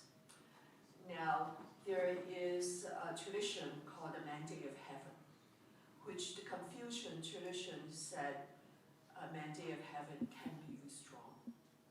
And it has happened 25 times in record history in China, which is about 3,000 years old. That means China can collapse any day. And in that situation, is very little the CCP regime could do to help other tyrannies around the world. Thank you. Yo quisiera agregar sorry. algo en relación a China que creo que es importante. I'm going to just repeat what she said so people online, because that microphone is not captured online. That's why I'm repeating. So the main idea is why China couldn't help Venezuela before they captured Maduro. And she said, first of all, the Chinese tech underperformed. It seems to be very high end, but it was shut off when the Americans came in to take him, which just shows that it underperformed.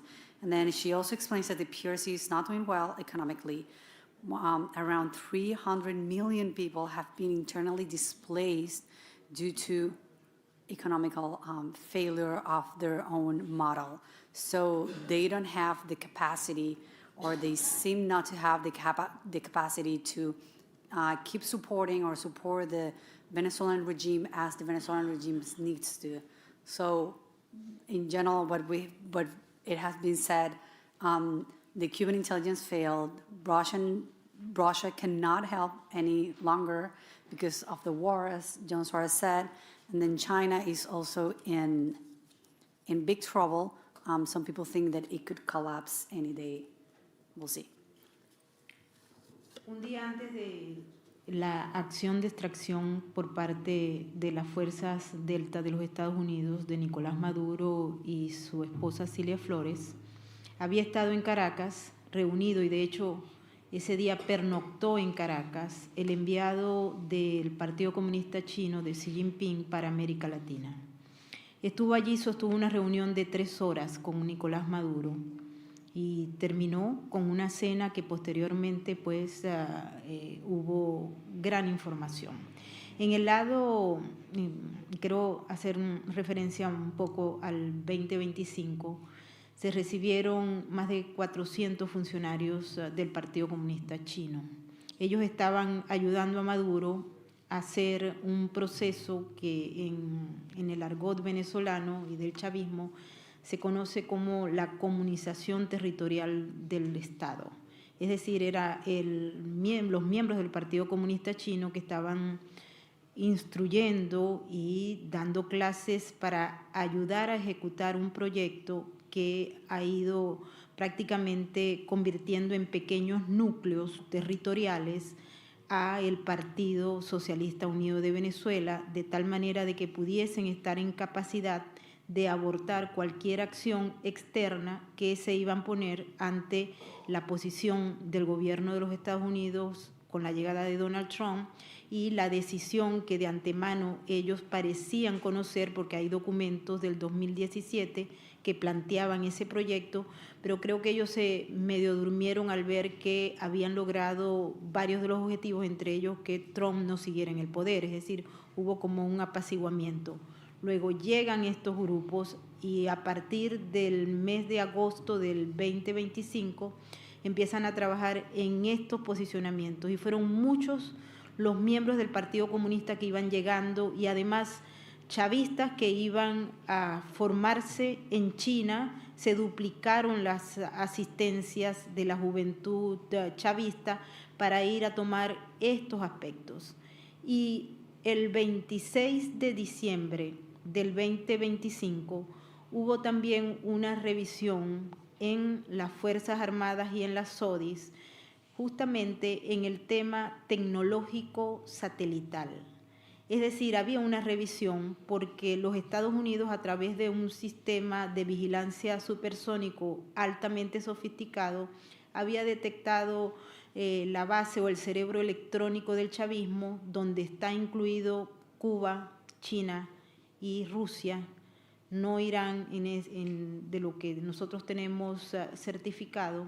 Eso queda en una isla que se llama La Orchila, que se conoce como el cerebro tecnológico, y hubo una especie de neutralización del sistema en un momento determinado, y esos chinos, expertos en el área, estaban discutiendo por qué era que había sido neutralizado.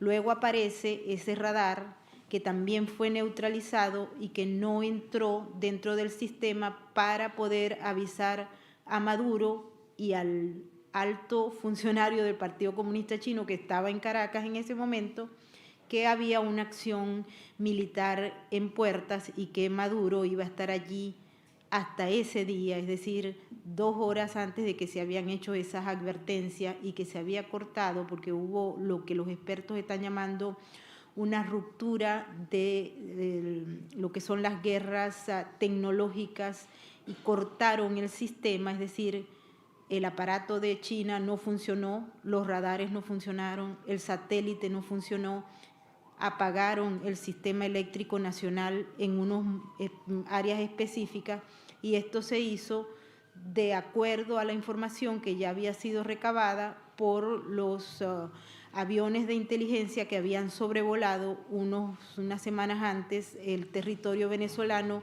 captando la información para luego atacar puntos específicos y acabar con todos los sistemas de comunicación que no le permitía a uno comunicarse con el otro para que tuviera éxito esa operación de 43 minutos. Muchas gracias. Thank you very much. I want to introduce Congresswoman Debbie Wasserman Schultz, who's going to give quick keynote. Yes.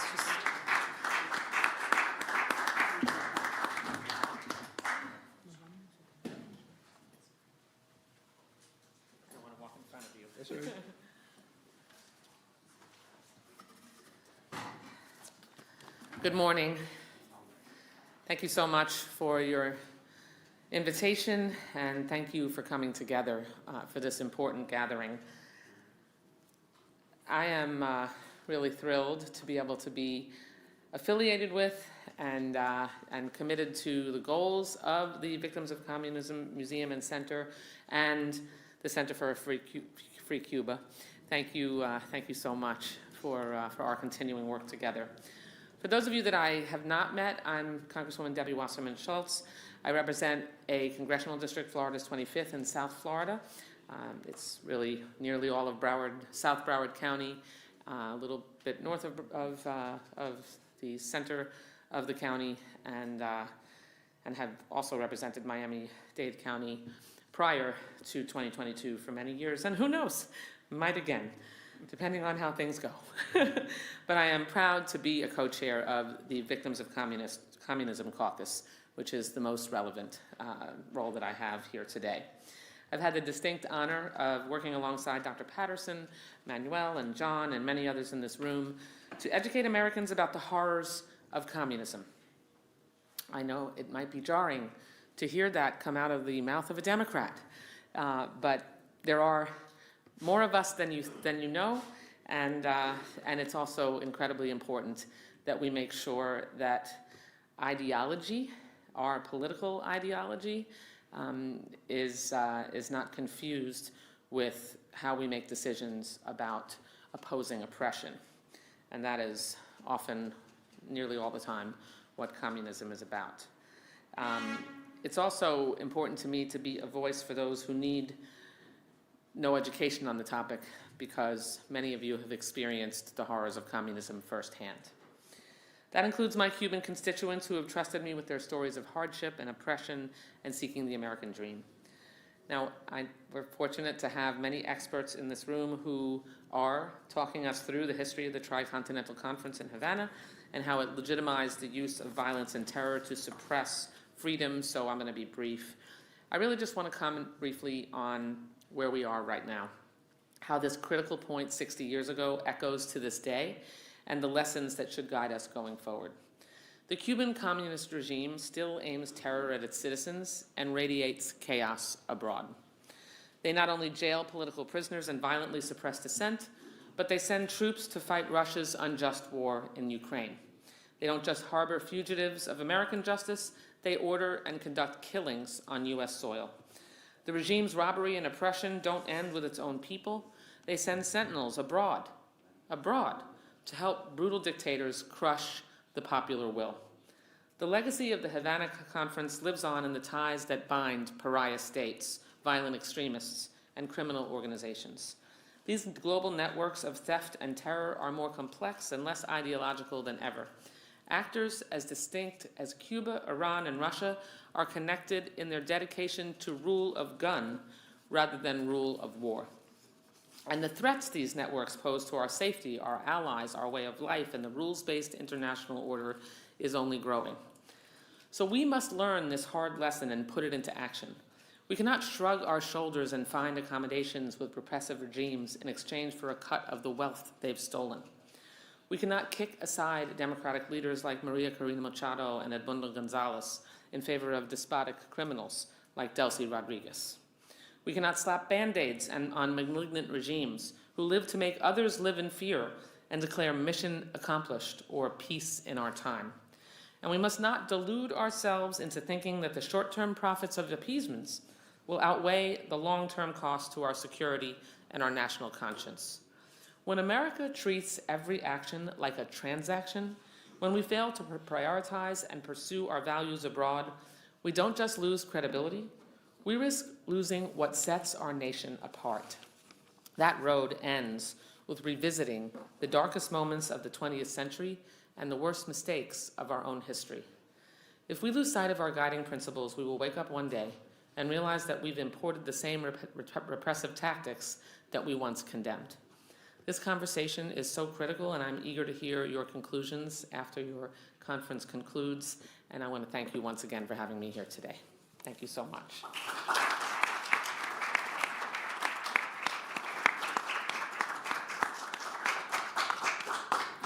Thank you very much. I don't know if you guys want to do like a quick close-up, or we can go to the coffee break, and then we'll be back for the second panel. Does that work? I'm game. All right. Let's go to a coffee break. Let's try to be here 5 minutes before 11. And you'll have time to talk to our members of the panels now and then at the end of the second panel too. Thank you very much, everyone.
and our little mingling time so you can get more time to talk with our panelists today. Let me introduce Vanessa Vallejo. She is a remarkable journalist from Colombia. I hope she gives a little bit more on her life history because it's amazing.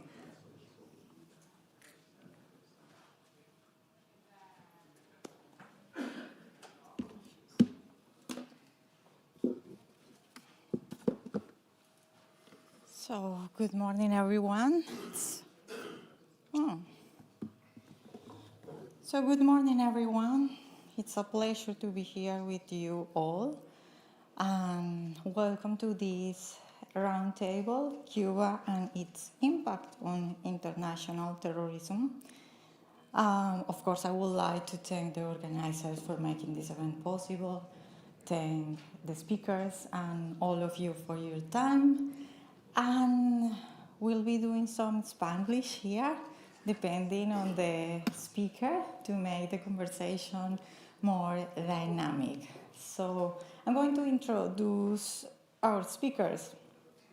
So we have Joe Connor, son of Frank Connor, who was tragically killed in the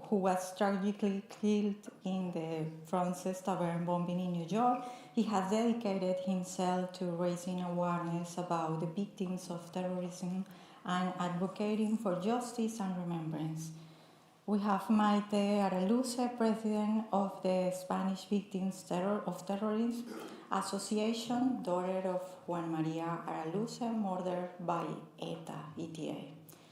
Matias Hohe, executive director of the Cuba in Transition Association, and Francisco Santos, former vice president of Colombia.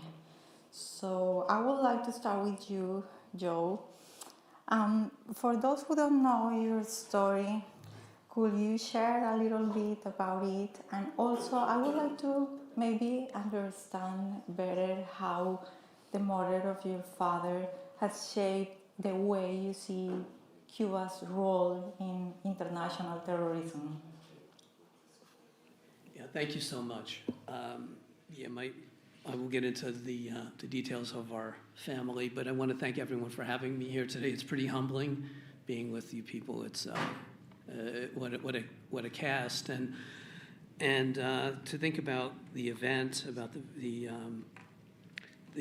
Tricontinental 60 years ago. It was actually the week I was born, January 20th, 1966. So kind of ironic that I'm here talking about this. So, well, thank you. Frank Connor was a casualty of the Cold War, a war the United States may have won without firing a shot, but as we know, communists don't fight wars by our rules.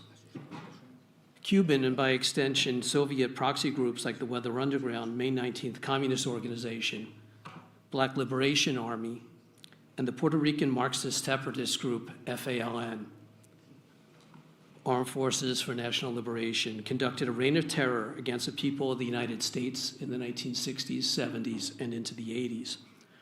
Our father, 33-year-old Frank Connor, and three other innocent men, Alex Berger, Jim Gazork, and Howard Sherborne, were murdered while scores were injured and maimed on January 24th, 1975, when the FALN blew up New York's historic Francis Tavern during a crowded lunchtime. The FALN appointed themselves my father's judge, jury, and executioner. They profiled, targeted, and savagely murdered reactionary corporate executives, as they put it in communique number 3 that was left that day. The Connor family, my mom, had planned to celebrate my 9th and my brother's 11th birthdays that very night. Francis was targeted by the Marxist FALN, who paid lip service to Puerto Rican independence, but in reality sought to impose a Cuban-style socialist regime in Puerto Rico. They chose Francis for its proximity to Wall Street and its storied reputation as the birthplace of American liberty. Alexander Hamilton and the Sons of Liberty met there. George Washington bade farewell to his officers after the Revolutionary War at Francis Tavern. Between 1974 and 1983, the FALN claimed responsibility for over 130 bombings in the US and Puerto Rico, including another deadly bombing at the Mobil Oil Building on August 3, 1977, where Charles Steinberg was murdered. Incredibly, I ended up working in that building a few decades later. That same day in August 1977, an FALN bomb threat caused the first evacuation of the World Trade Center. Prior to the current fusion of communists, Islamists, and narco-terrorists, most of the hundreds of terrorist attacks in the United States since the 60s can be traced back to communist Cuba. Since the communist revolution, the Cuban government has been an abuser of human rights, domestically in Cuba and in the United States. Article 3 of the Universal Declaration on Human Rights recognizes that everyone has the right to life, liberty, and security of person. Cuba violated the Connor family's rights, specifically the right of our father and other Americans to simply live. Though never prosecuted specifically for the Francis bombing, the unrepentant terrorists served only 18 years of prison sentences ranging from 35 to 70 years. As Hillary Clinton geared up for her 2000 New York Senate run and was looking to connect with New York's Latino community, Bill Clinton granted clemency to the FALN, a blatant political gesture orchestrated by then Attorney General Eric Holder. The terrorists took 30 days to accept the clemency, which was, one, leader Oscar Lopez Rivera was so dedicated to his cause that he actually refused the clemencies and stayed in prison. Although in 2017, he accepted an unprecedented second presidential clemency from Obama Biden. It was one of their last, administration's last acts in office, again on my birthday. Shortly after his release on May 18th, 2017, Cuban President Raul Castro released a message to Lopez congratulating the terrorist with all the honors and affection you deserve. William Morales, chief FALN bomb maker, was not offered Clinton nor Obama clemency. Morales likely built the deadly device used at Francis and the Mobil Oil Building. On July 12, 1978, which would have been the day my dad turned 37, Morales blew off part of his face and 9 of his fingers when a bomb he was torquing exploded in his Queens bomb factory. The apartment contained explosives, incendiaries, tools, FALN communiques, and even the copy machine used to make the FALN communiques that they left on January 24th and others. Morales was captured, tried, convicted, and sentenced in 1979 to up to 99 years in prison, 10 federal, 89 New York State.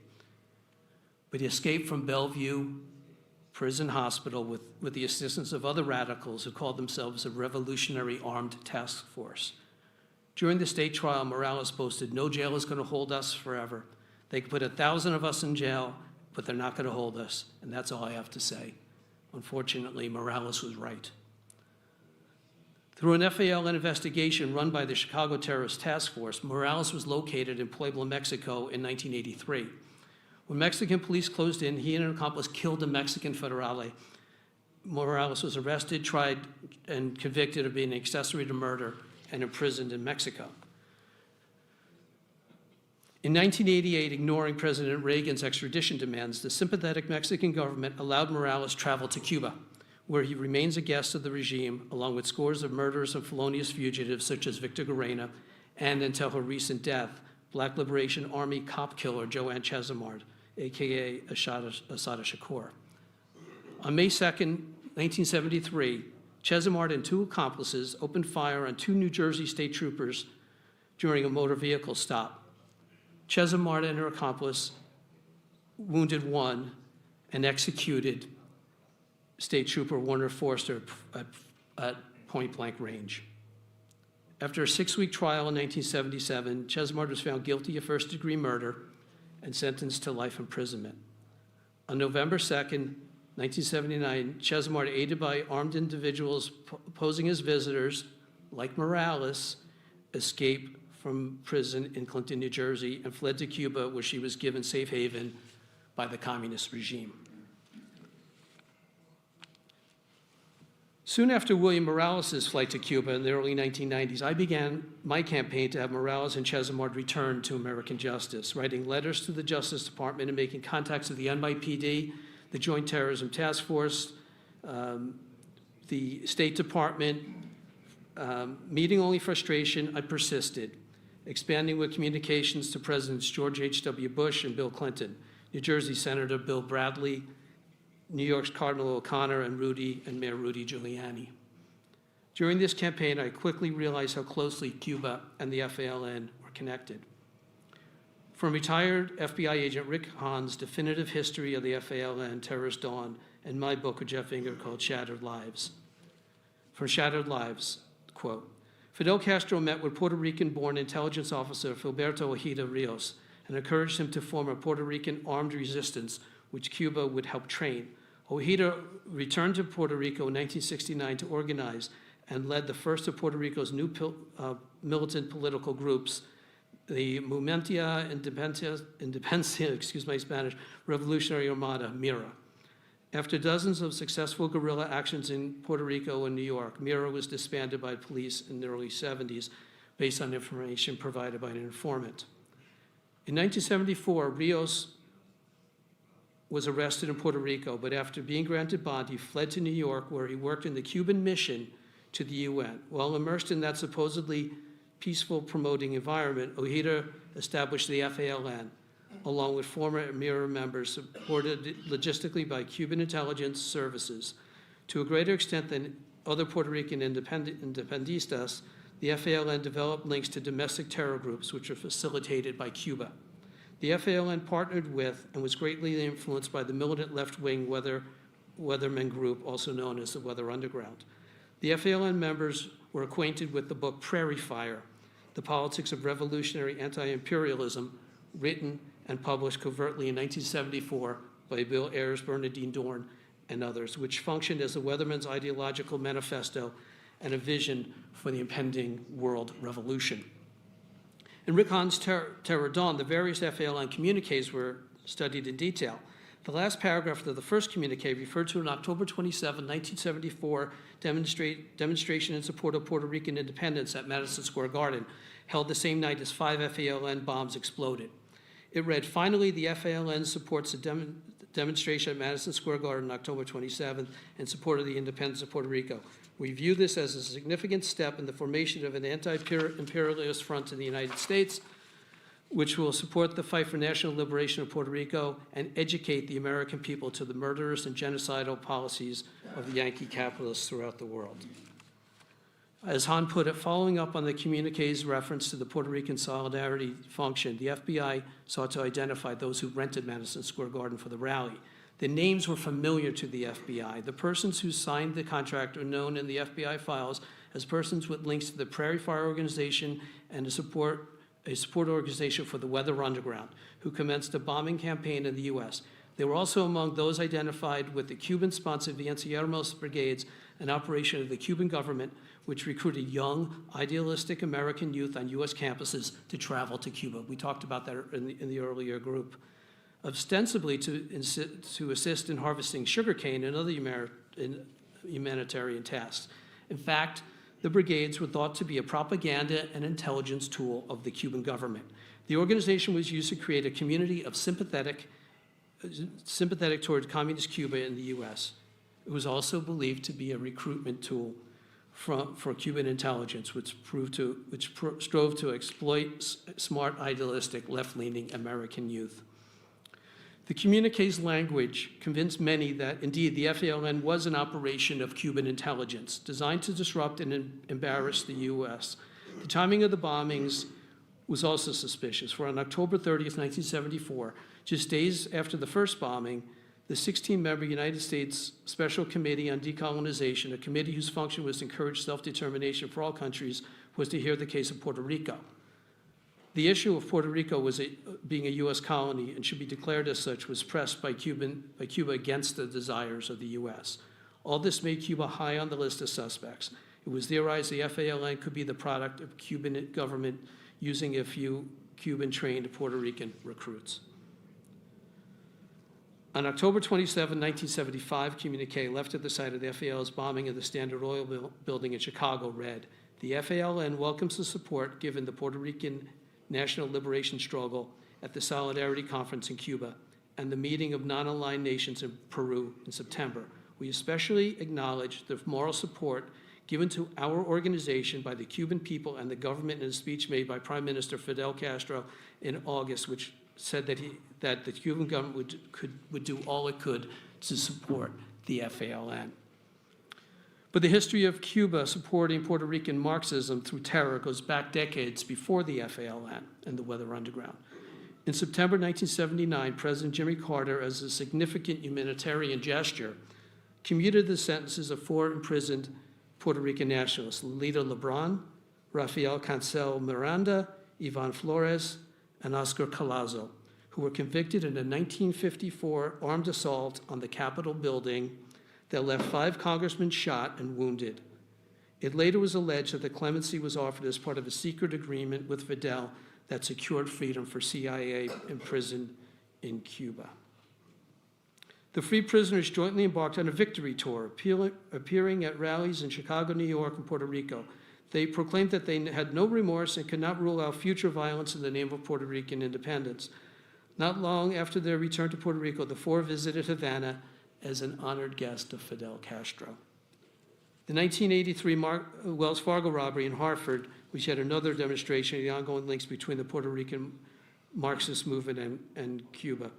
Jorge Mesada, a former Cuban diplomat who would defect to the United States, testified that weeks before the robbery, he delivered $50,000 to the Los Macheteros, a sister group of the FALN, on orders from his superiors in Castro's Department of the Americas, the Cuban agency created to support revolutionary movements. Some of the money went to the purchase of a motorhome used for sneaking FALN terrorist Victor Guerrena into Mexico. Masadi himself waited at the border and helped disguise Guerrena, handed him a Cuban passport, and arranged his flight from Mexico City to Havana. Cuba kept about half the stolen money, according to the conversations the FBI intercepted from Los Macheteros. Despite my efforts and Cuba's sponsoring of terrorists, the Obama administration removed Cuba from the state sponsor of terror list. On July 1st, 2015, President Obama announced the establishment of formal relations with Cuba before actually visiting the Marxist state in 2016. As Obama announced his Cuba visit, I immediately began receiving texts, phone calls, and emails from reporters who knew our family's long-standing struggle for justice. Ironically, I answered those requests from Joint Base Guantanamo. See, I am also a 9/11 family member, fortunate enough to observe the pretrial hearings at Gitmo.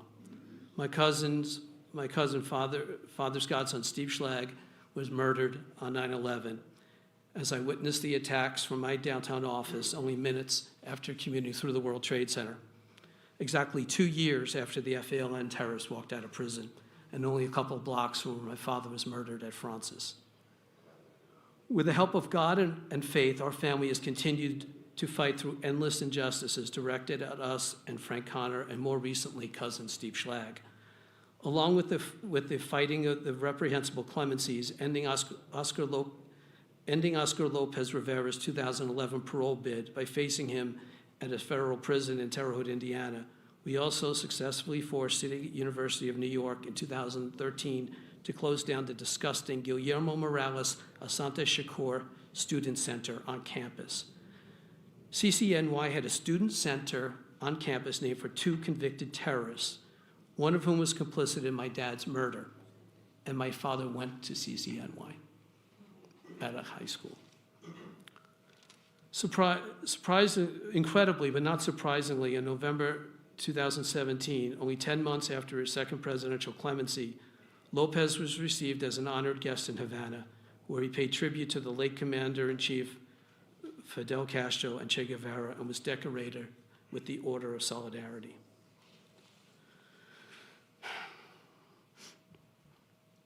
Our family has fought for the aforementioned FALN bombmaker William Morales' extradition to the U.S. for decades, to hold Cuba responsible for their role in our father's death and protecting members of the terrorist group who murdered him. In 2024, following lobbying by our family, the Frank Connor Warner Forster Justice Act was introduced by Senator Marco Rubio and co-sponsored by Senator Rick Scott. A similar bill, the Walter Patterson and Warner Forster Justice and Extradition Act, was introduced in the House of Representatives in 2013. We recently released a documentary film, Shattered Lives, based on the book by the same name. The Connor and Patterson Acts both call out Cuba for stomping on Americans' human rights, for supporting and sponsoring terrorists. They demand the return of Morales, Garena, and others to face justice, and to keep Cuba, the human rights violator, on the state-sponsored terror list. We continue to work with our government, including Special Agent Mike Zeller and the Eastern District of New York, to secure Morales' return. As I testified at the 1999 Senate hearing on Clinton clemencies, the FALN and their Cuban patrons took my father's life, never allowing him to see his sons play sports in high school, never allowing him the pride of him seeing his sons graduate college, or to be at their weddings, or to meet his daughters-in-law. They took from him the joy of being a father and a grandfather. They took from my mom the promise of growing old with her first love. They stole from his mother, Irish-born Margaret Maloney, my grandma Connor, her only child, the pride and joy of her life, who, working in facilities at the old Morgan Guaranty Trust Company, got her son Frank a safe job at a high school at the bank, unlike his friends who worked in the subway or became New York City cops or firemen. The communist threat is more urgent now than it's been since the 1980s, with the Democrat Party becoming openly socialist, a media pushing the socialist agenda on our young people, resulting in the election of Mondami in New York and others throughout this country.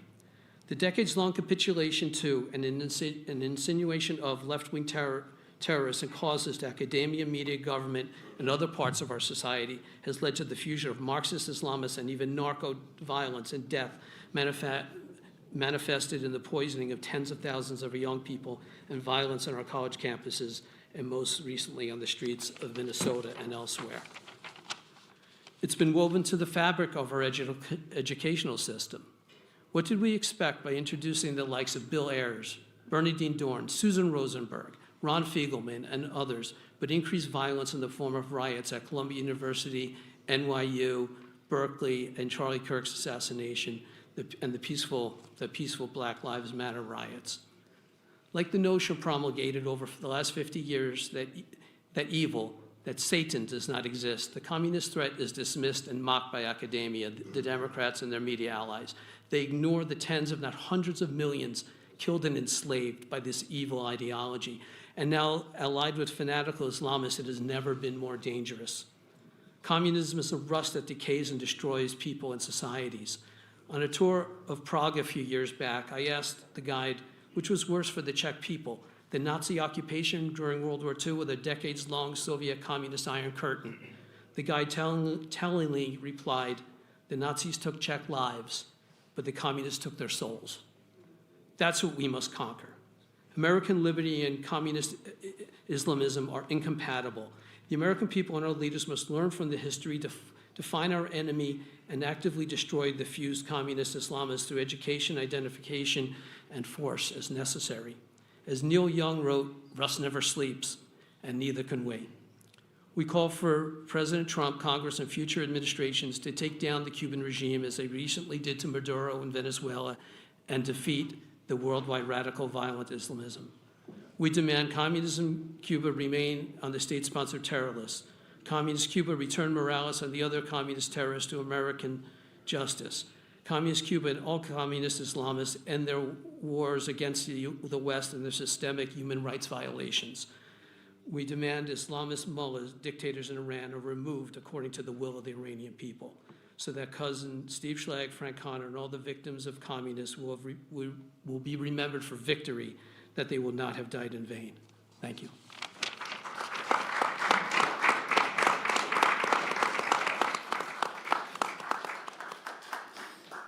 So thank you, Joe, for sharing your story. And we have a visit here. So,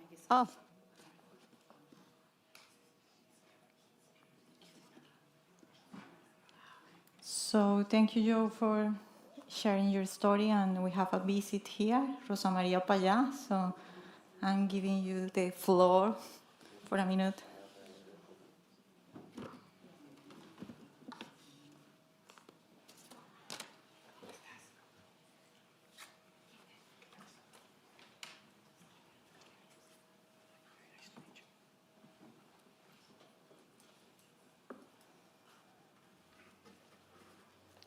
Thank you so much for hosting this to VOC, to Eric, and to all the friends that I'm seeing here present. Thank you so much also, Matthias, for taking the initiative in a moment like this to denounce the role that the Cuban regime has played in the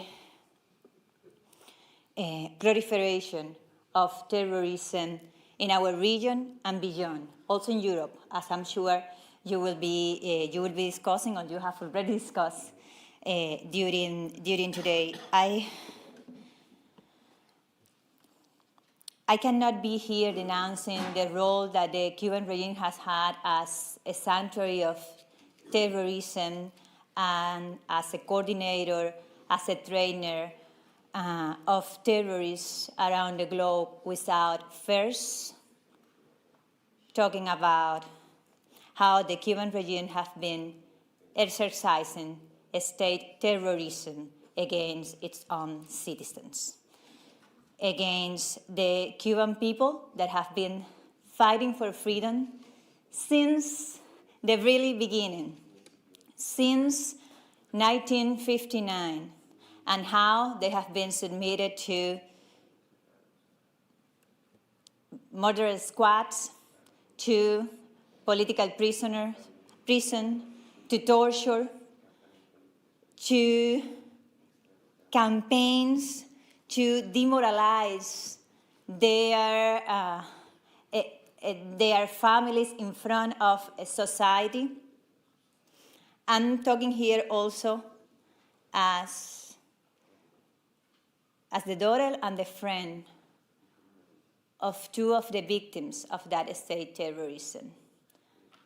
My father, Oswaldo Payá, and my dear friend, Harold Cepero, were killed in 2012 in an attack perpetrated by the forces of the Cuban intelligence, by the forces of the state security, by orders that couldn't come from any other than Fidel and Raúl Castro themselves. And they haven't been the only ones. The Cuban people have been rebelling against the terror that oppressed that society from 67 years now. And the Cuban people have been also being victimized by that terror.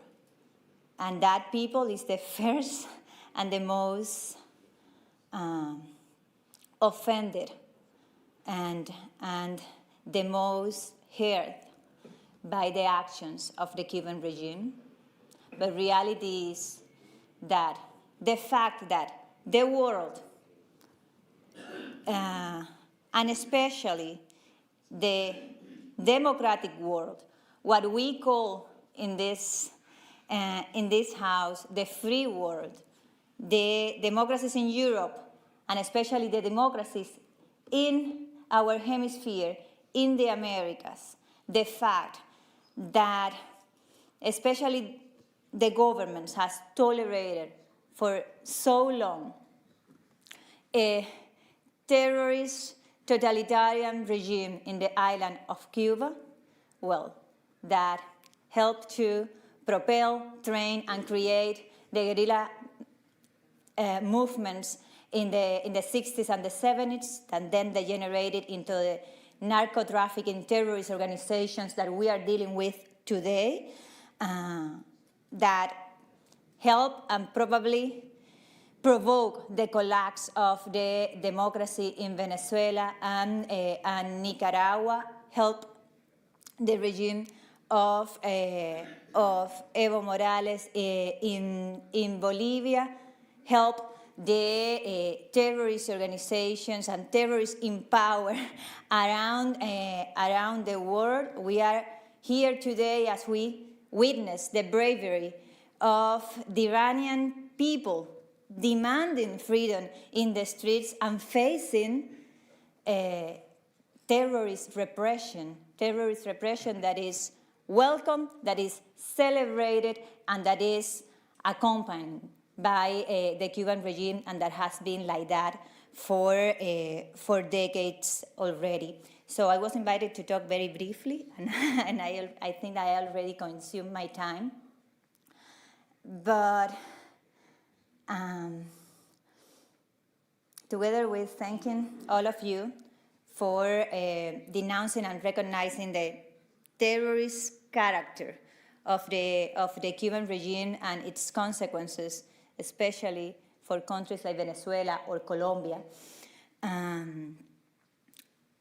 I also want all of you to know that we, the Cuban people, we are hopeful that we are in the threshold of freedom, that we are living moments in which, thanks to the bravery of the people of Venezuela, of the people of Cuba, of the people of Nicaragua, of the people of Iran, the war is assisting to an awakening of societies that know, because we know very well that it is on us to change our destiny, but also that have risen to the moment that we are living, and that needs to be joined by the international action. And the U.S. is taking the lead on that. I can only hope that the rest of the free world, and especially the governments in the Americas, will listen to the opportunities that the moment is demanding. Thank you so much. Thank you.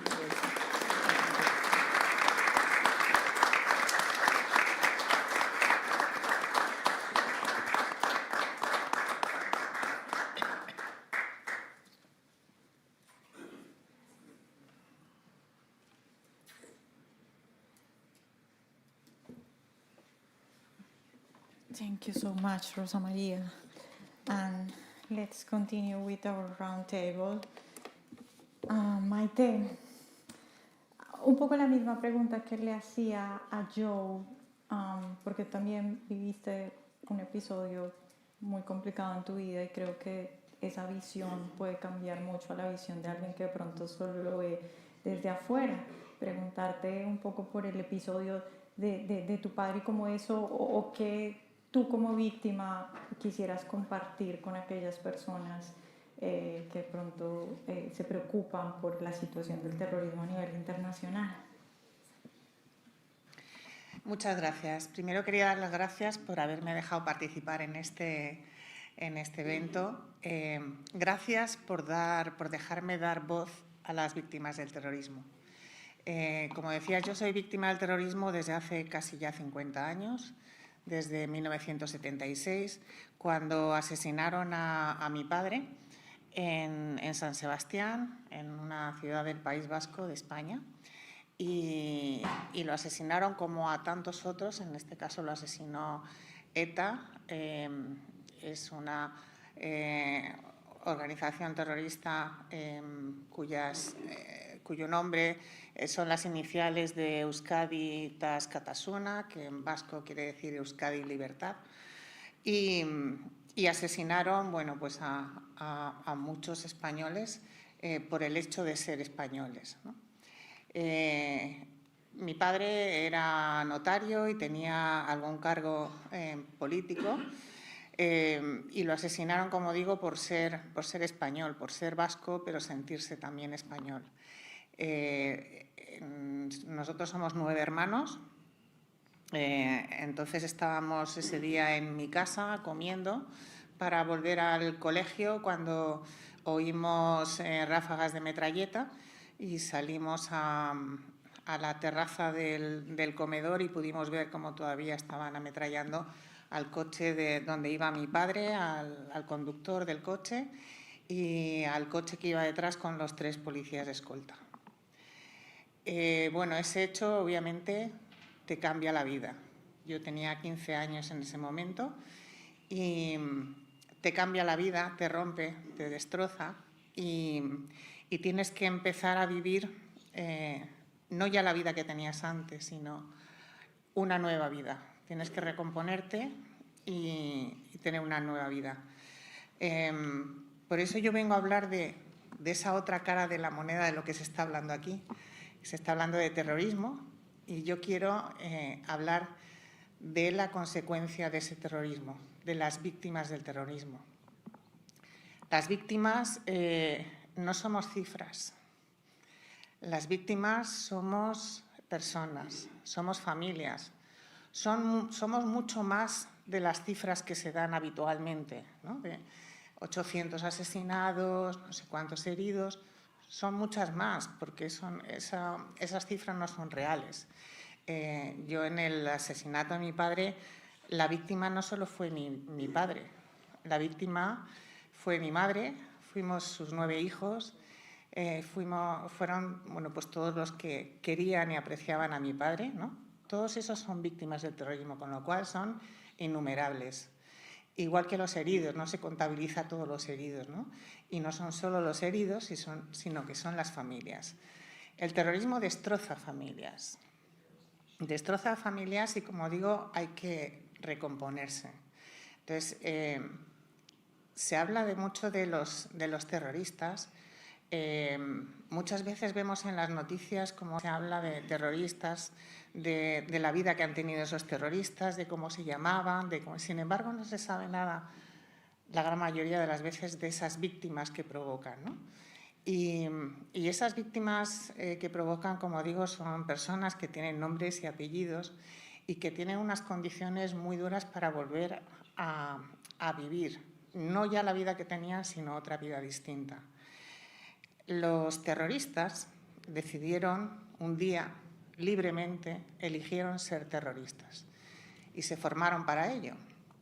Luego veremos las conexiones que ha habido de estos terroristas de ETA y de otros grupos con otros terroristas de otros sitios, como puede ser Venezuela, Colombia, pues como puede ser bueno, Cuba, no me sabía el nombre, perdona.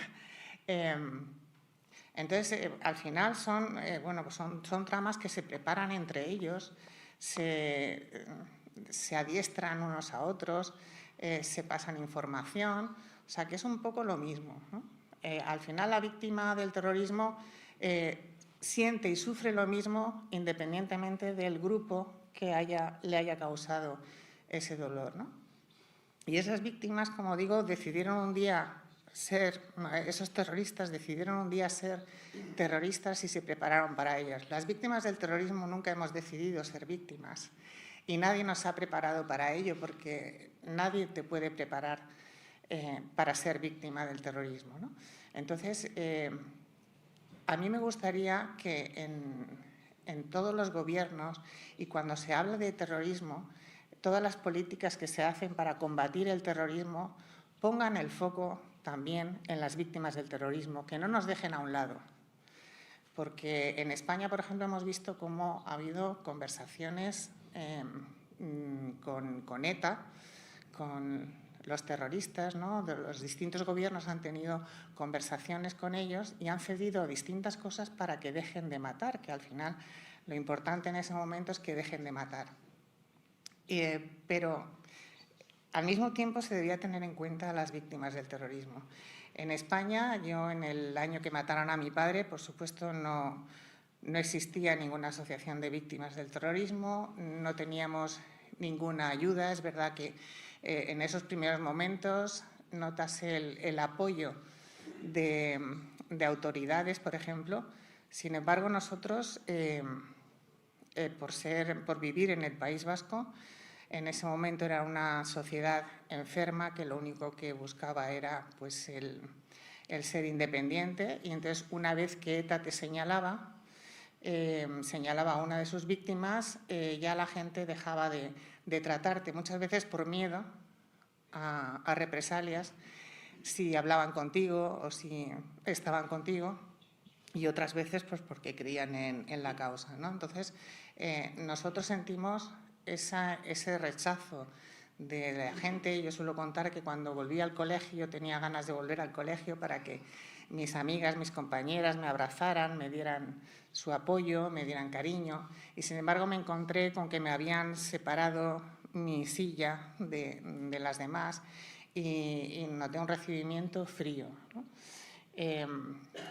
También tuve que, por la tarde me llamó la directora del colegio para decir que revisara la mochila de mi hermana pequeña, que tenía 10 años entonces, porque le habían pegado un papelito ofensivo en la espalda. Gracias a Dios ella no se dio cuenta, ¿no? Pero al final notas el rechazo. Yo al poco tiempo recibí una carta en la que de manera insultante me decían: ya queda un cerdo menos en la tierra, refiriéndose a que habían asesinado a mi padre, ¿no?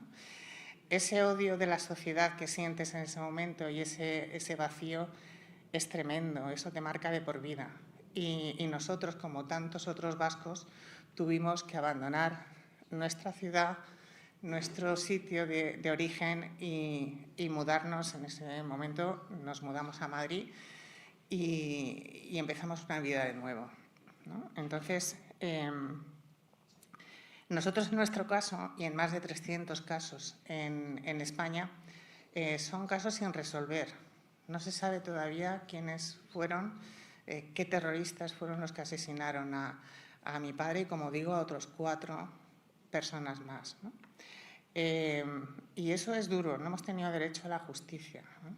Pero nosotros decimos que siempre las víctimas que no hemos tenido derecho a la justicia tenemos derecho a la verdad, tenemos derecho a saber qué pasó. Y por eso pedimos a las fuerzas y cuerpos de seguridad de España, que así lo están haciendo, que sigan investigando, independientemente de que esos atentados hayan prescrito y no se puedan juzgar ya, porque necesitamos saber para poder cerrar el duelo, ¿no? Efectivamente, una de las cosas que nos duele, por ejemplo, es, como digo, que no hubiera ese apoyo de las instituciones a las víctimas, nada más que en el momento del atentado y poco después. Entonces, en España, como digo al principio, las víctimas éramos totalmente invisibles, hasta que 3 mujeres valientes dieron un paso al frente y crearon la Asociación de Víctimas del Terrorismo, que es la que yo presido ahora mismo. La Asociación de Víctimas del Terrorismo de España, conocida por sus siglas, AVT, creemos que es la asociación de víctimas del terrorismo más antigua del mundo. Si no es la más, es de las más antiguas del mundo.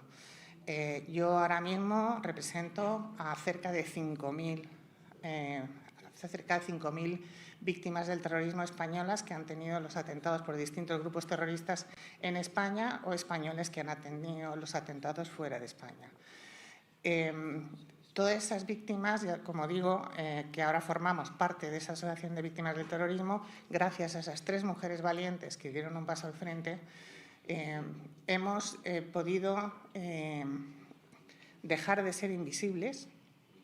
Nos ha costado muchísimos años. Los primeros años de la asociación fueron muy complicados porque pedimos ayudas a las distintas instituciones, ayudas que en un principio se nos negaron, y gracias a un medio de comunicación español, de un periódico, hizo una acuestación popular, pidió dinero a la gente, a los suscriptores, para ayudar a esa asociación de víctimas, y gracias a ese dinero que recibimos de los ciudadanos se pudo empezar a trabajar, a poner una oficina y a visibilizar a esas víctimas del terrorismo. Hemos peleado mucho, hemos conseguido en España tener leyes de de víctimas del terrorismo, leyes que nos protegen. Esas leyes ahora mismo nos están dando pues, ayudas a las víctimas del terrorismo, pero hay muchas ayudas que al final no las recibimos de parte del gobierno, sino que las damos desde las asociaciones. Nosotros desde la OBT tenemos varios departamentos para poder atender a esas víctimas del terrorismo. Les atendemos, por supuesto, uno de los departamentos más importantes es el psicosocial, donde damos ayuda psicológica a esas víctimas del terrorismo.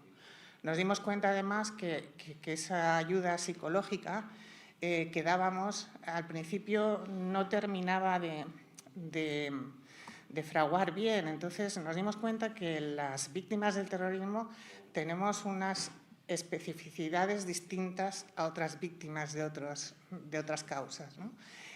Con lo cual nosotros llegamos a un acuerdo con la universidad, una de las universidades de España, la Universidad Complutense, para formar a psicólogos especializados en atención a víctimas del terrorismo.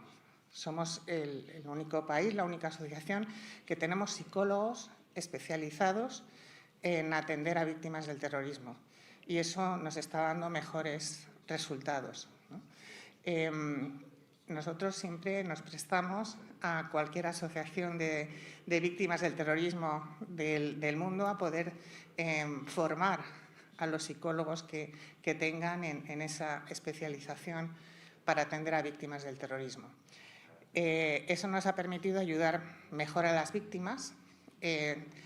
Otra de las cosas, otro de los problemas que tienen las víctimas del terrorismo es que muchas veces por las secuelas físicas y psicológicas que tienen no pueden volver a trabajar, lo cual les hace muy difícil volver a tener una vida, ¿no? Entonces, a todas esas víctimas que no pueden volver a trabajar les estamos dando formación para poder reinsertarlas laboralmente, y con las que no conseguimos reinsertarlas laboralmente y están pasando necesidades por no tener esos sueldos, aunque les quede alguna indemnización, alguna ayuda, les estamos dando pues ayudas en forma de vales de supermercados para que puedan comprar alimentos de primera necesidad. Eso la gente no lo sabe. Hay muchas víctimas del terrorismo que no les llega ni para comer, después de haber dado su vida por ser españoles, no por nada más.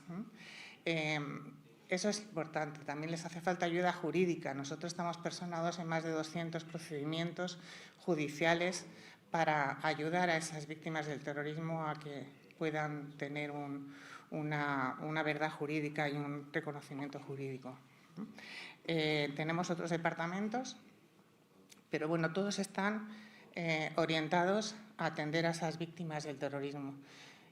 Por eso, yo creo que la Asociación de Víctimas del Terrorismo es un ejemplo a seguir en otros países, porque las víctimas muchas veces estamos desatendidas, y el que te atiendan otra serie de víctimas, que son las que entienden y empatizan perfectamente con lo que te ha pasado, creo que es importante. Por eso pongo el ejemplo y pues al final nuestra experiencia, ¿no? La pongo aquí en valor, y para poder ayudar a otros países o a otros estados que necesiten que vean la necesidad de atender a esas víctimas, y nosotros ponemos nuestra experiencia a disposición de todos los que les interese atender a las víctimas del terrorismo haciendo estas asociaciones de víctimas. Muchas gracias.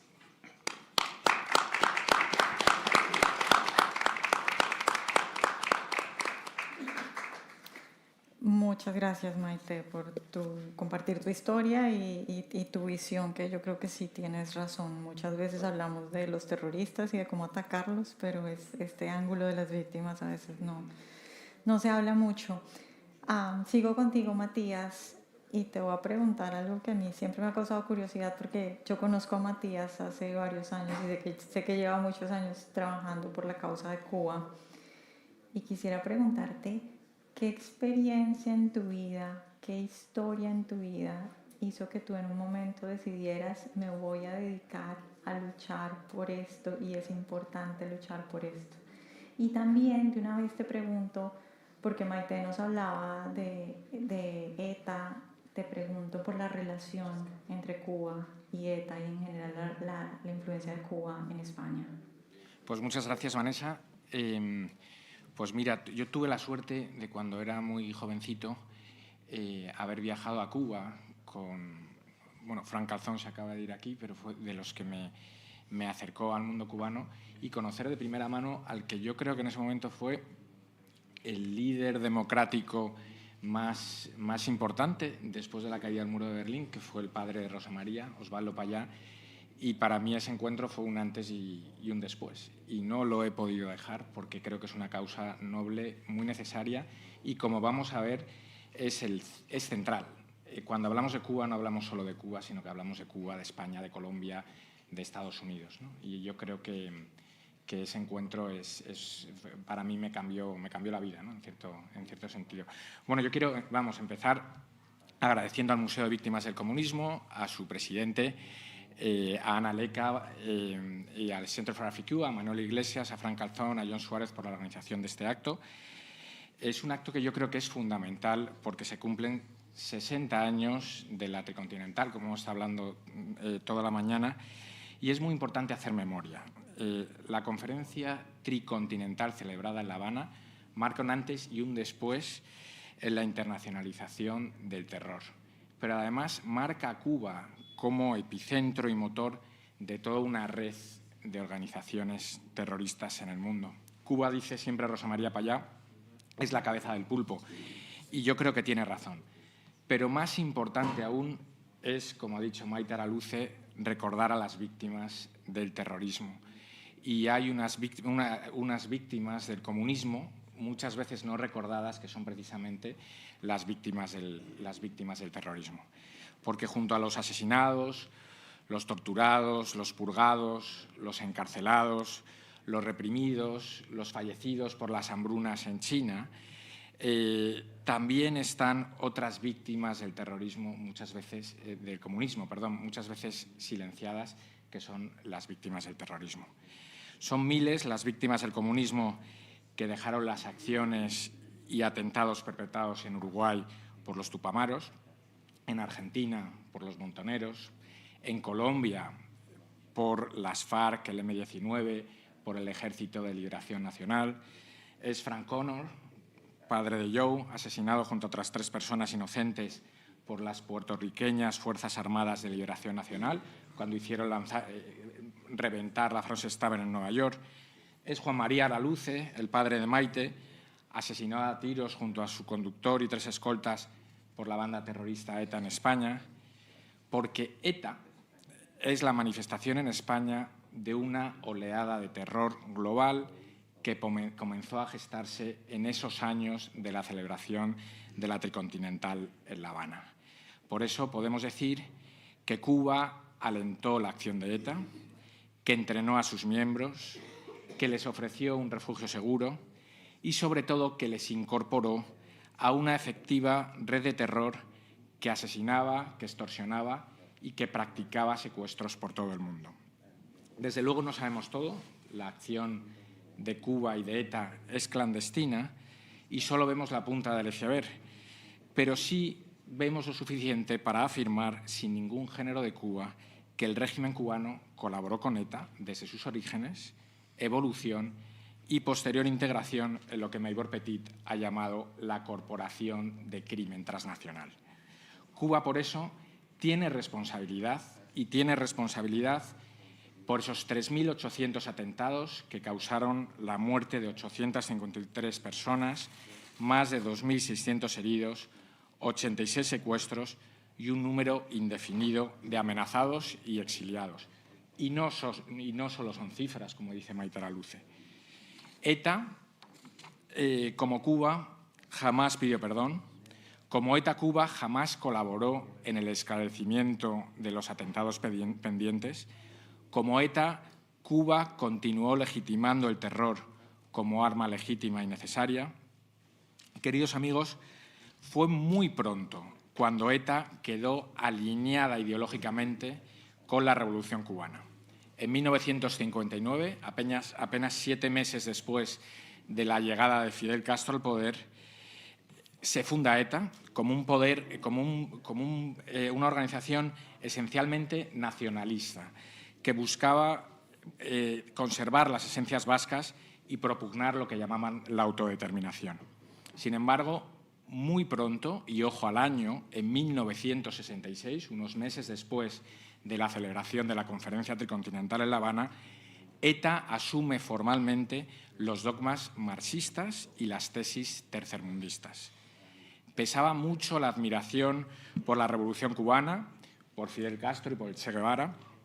Pesaba mucho el auge de los denominados movimientos de liberación nacional y, sobre todo, pesaba mucho la legitimación de la estrategia armada, que es lo que en esencia se daba cita en la Conferencia Tricontinental. Eso y muchos revolucionarios convertidos, en palabras de Che Guevara, en una efectiva, violenta, selectiva y fría máquina de matar.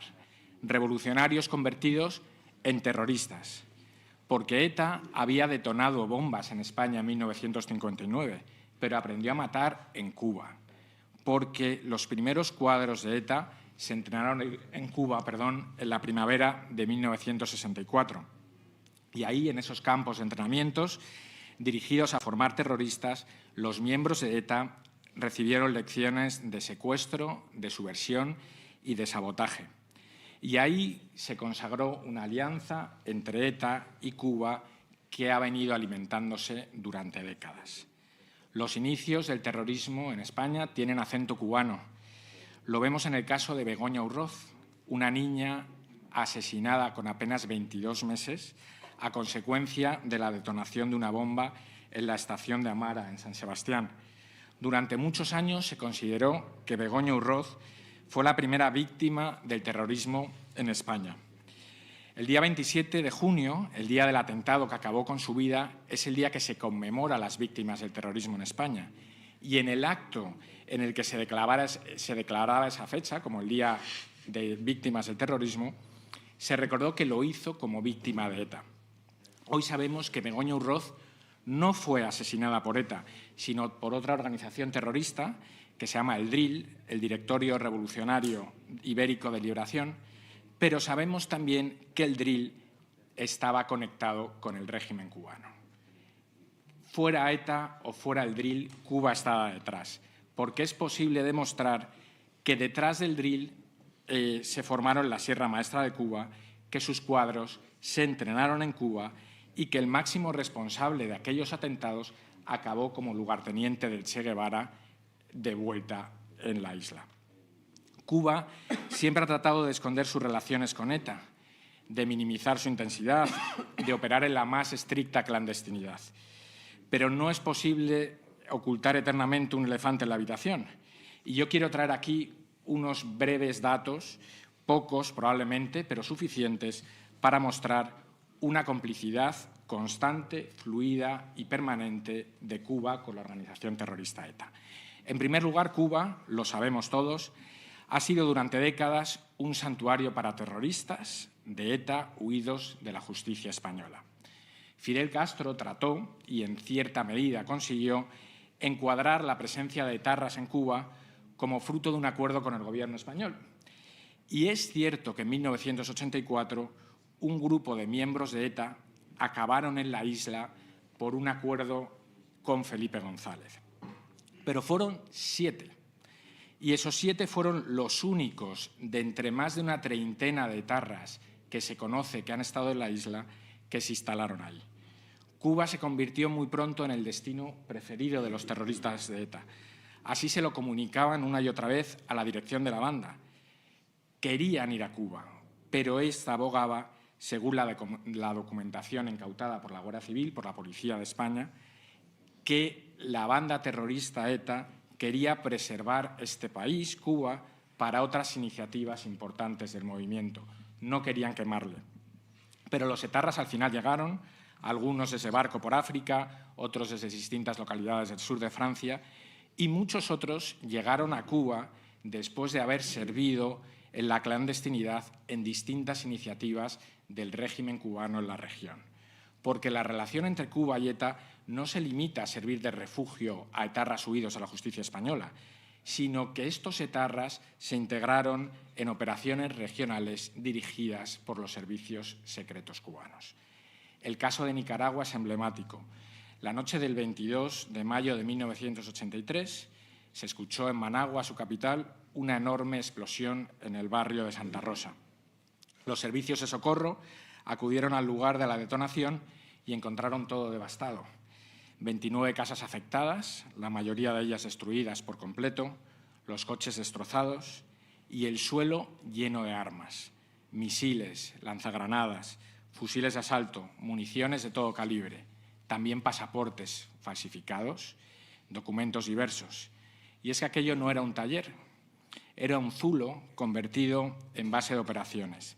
Y el que lo regentaba, un español, Miguel el Español, en realidad era Eugebio Arzayus, alias Paticorto, miembro de la banda terrorista ETA, actuando bajo las órdenes de la Dirección General Quinta del Ministerio del Interior de Nicaragua, a su vez controlada por los servicios de inteligencia cubanos.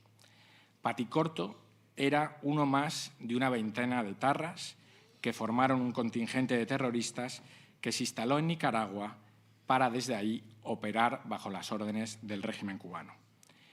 En aquel taller se encontró abundante documentación sobre seguimientos efectuados a empresarios en toda la región. Sin plata no se hace la revolución, le había dicho Barbarroja a Jorge Massetti, en la época en que la crisis económica impedía financiar los esfuerzos subversivos de Cuba. Por eso, desde el Departamento de América, se coordinó una auténtica red regional internacional de secuestros con actividad en toda la región. Desde aquel taller clandestino, además, se daba cobertura, armas e inteligencia a las Fuerzas Populares de Liberación Farabundo Martí, que operaban en El Salvador. La caída del sandinismo en Nicaragua motivó que una nueva oleada de etarras acabara en Cuba, de forma clandestina. Entre ellos estaba Miguel Ángel Apalategui, alias Apala, uno de los personajes más sangrientos de la banda terrorista ETA.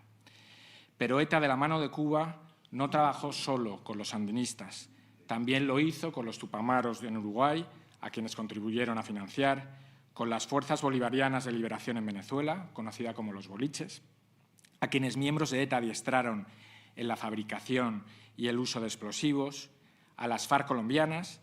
Entre toda la documentación que trascendió del ordenador del Raúl Reyes, número 2 de las FARC, se conoció la presencia de etarras adiestrando a miembros de las FARC en las montañas colombianas. En las cartas intervenidas, Raúl Reyes pedía colaboración a ETA para operar también contra líderes colombianos en España. Ahí estaban Pastrana, Noemí, Uribe y un tal Pacho Santos, que tengo aquí a mi lado, del que decían que se mueve por España como mi compadre por su casa. Y quiero resaltar esto porque la coordinación de ETA con Cuba y las organizaciones terroristas también operaron en España. Cuba colaboró con ETA en suelo español para cometer actos de terrorismo. Manuel Piñeiro, alias Barbarroja, jefe del Departamento de América, con el que Cuba operaba un sinfín de operaciones clandestinas, tuvo una cabeza de puente en Europa. Se llamaba el Gato Valenzuela. Agente cubano, bajo las órdenes de Barbarroja, coordinó un número muy numeroso de miembros del MIR chileno para operar en España. Y juntos hicieron seguimientos, planificaron secuestros y ejecutaron algunos de los más trascendentes de la historia de la banda terrorista ETA. Es el caso del secuestro, por ejemplo, de Emiliano Revilla, retenido durante 249 días en un zulo de 2 metros por 1. En ese secuestro participaron 13 miembros del MIR. Una gran parte de ellos pasó previamente por Cuba para recibir entrenamiento guerrillero. Queridos amigos, hace 60 años en La Habana, en el marco de la Conferencia Tricontinental, comenzó una cooperación global de organizaciones terroristas que compartían una cosmovisión marxista y antioccidental del mundo. Esa red hoy está plenamente operativa, como lo están sus medios y sus fines. Unas veces, como en Colombia, toma forma de disidencias, otras en Venezuela, el Cártel de los Soles, el Tren de Aragua, y también en el caso de ETA me atrevo a decir que está en las instituciones. Es nuestro deber levantar el velo. Con el terror hicieron mucho daño, se cobraron la vida de muchísimas víctimas y durante años condicionaron la vida de nuestras democracias. Y mientras esto ocurría, muchos callaron. Y ese silencio cómplice hizo posible lo que parecía inimaginable, que en España, desde las democracias, financiáramos el terrorismo que nos estaba afligiendo. Porque mientras ETA mataba, su colaborador, Cuba, se acabó convirtiendo en un gran receptor de fondos España, en el segundo mayor deudor de nuestro país y el primero de América Latina, y con una deuda que jamás se pagó. Hoy, con este acto en el Museo de Víctimas del Comunismo, comienza un camino, el del combate a la legitimación del terrorismo, el del desmantelamiento de las estructuras que lo promueven y financian y, sobre todo, el de la memoria, dignidad y justicia para las víctimas, los mejores de nosotros. Muchas gracias.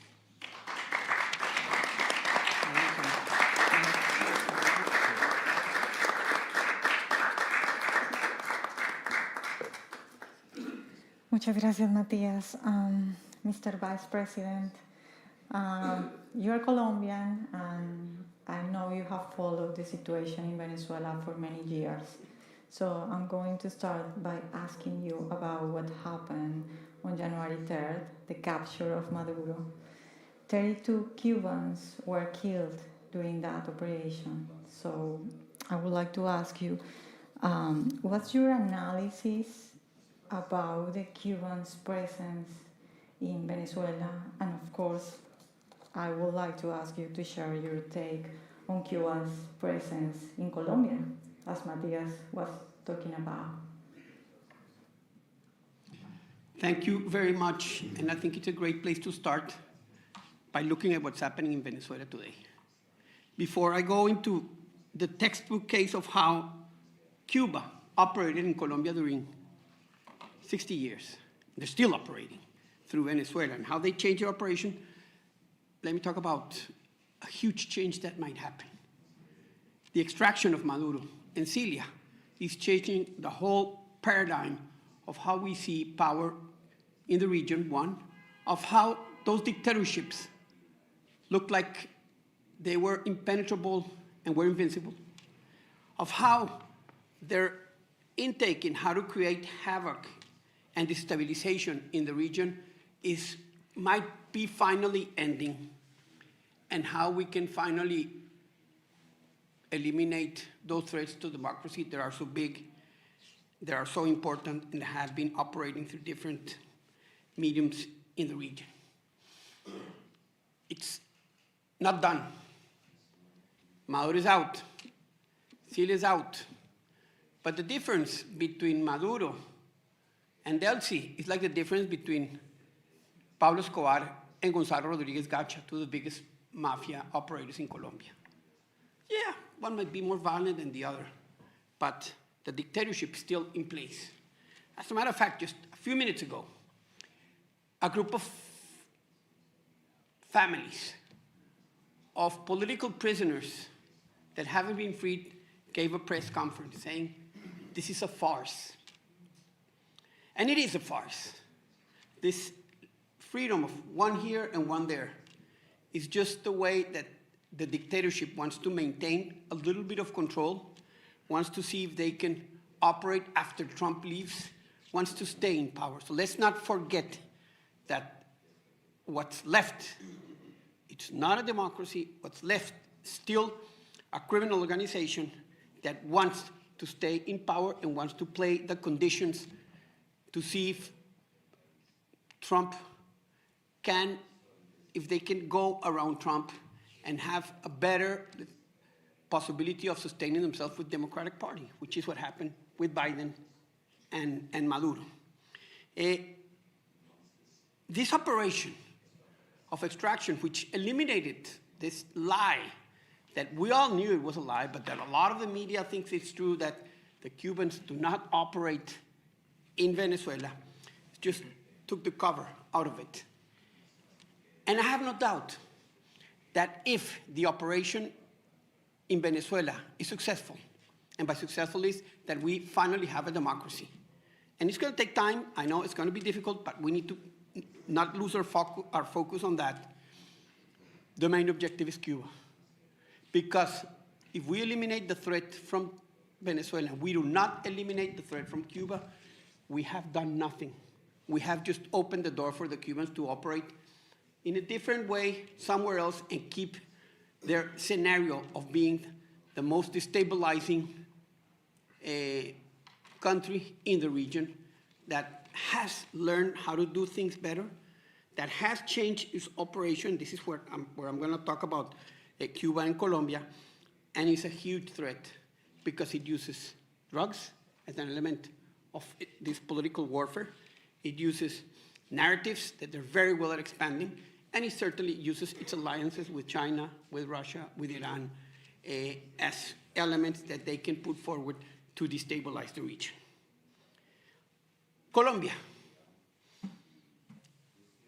When the revolution arrives in the island, they create a narrative that had a huge impact in Latin America. That impact went into the universities, and behind that narrative was the hand of Cuba. And that's how the ELN in Colombia was born. The hand of Cuba was behind the creation of the ELN, an urban guerrilla or terrorist organization,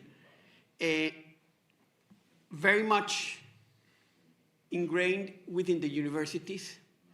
And that cooperation lasts until today. So it's 1964 when the ELN was started. They started being trained in Cuba, armed in Cuba. Cuba became the scenario of rest, of having, if they had to be cured or had to go to the hospital, that's where they went. And that's what they did, basically, until the fall of the Berlin Wall. And they did it with the Sandinistas, and they did it with the FMLN, and they did it with the MIR, and they did it with the MRTA in Peru, and they did it with the Montoneros in Argentina, and they did it with the Tupamaros in Uruguay, and obviously they did it with all the groups in Colombia. FARC, ELN was their main, let's put it this way, their main experiment in how to do it, with the M19 and with the EPL. As a matter of fact, in 1968, when there was a purge inside the ELN, and they killed two of their most popular leaders, Víctor Manuel Medina Morón and Julio César Cortés, two of the biggest students of leadership in the university, but had gone into these terrorist organizations. There was a backfire. And the ELN decided to kill the leaders who had ordered this purge, the Vázquez Castaño brothers. Guess where they ended up dying and living for the rest of their lives? Cuba. Manuel Vázquez Castaño and Fabio Vázquez Castaño ended up in Cuba and died in Cuba. That just took away the imagination that, oh no, we're just, we only send doctors to Latin America. In the early 80s, let me go a little bit back. In 1974, Alfonso López goes into power, a center-left liberal presidential candidate. He opens relationships with Cuba. And at that point in time, the ELN was very weak. The military had them surrounded. And instead of eliminating them, he said to the military, let them go. We still have them there. Was that a relationship between Cuba? He was very pro-Cuban, by the way, that allowed them to be free? What was a reality is that Cuba was training another terrorist group, the M19. And in 1981, President Turbay cut relationships with Cuba because all the evidence about the training, arming, curing, sustaining movement, etc. of the M19 in Cuba was proven.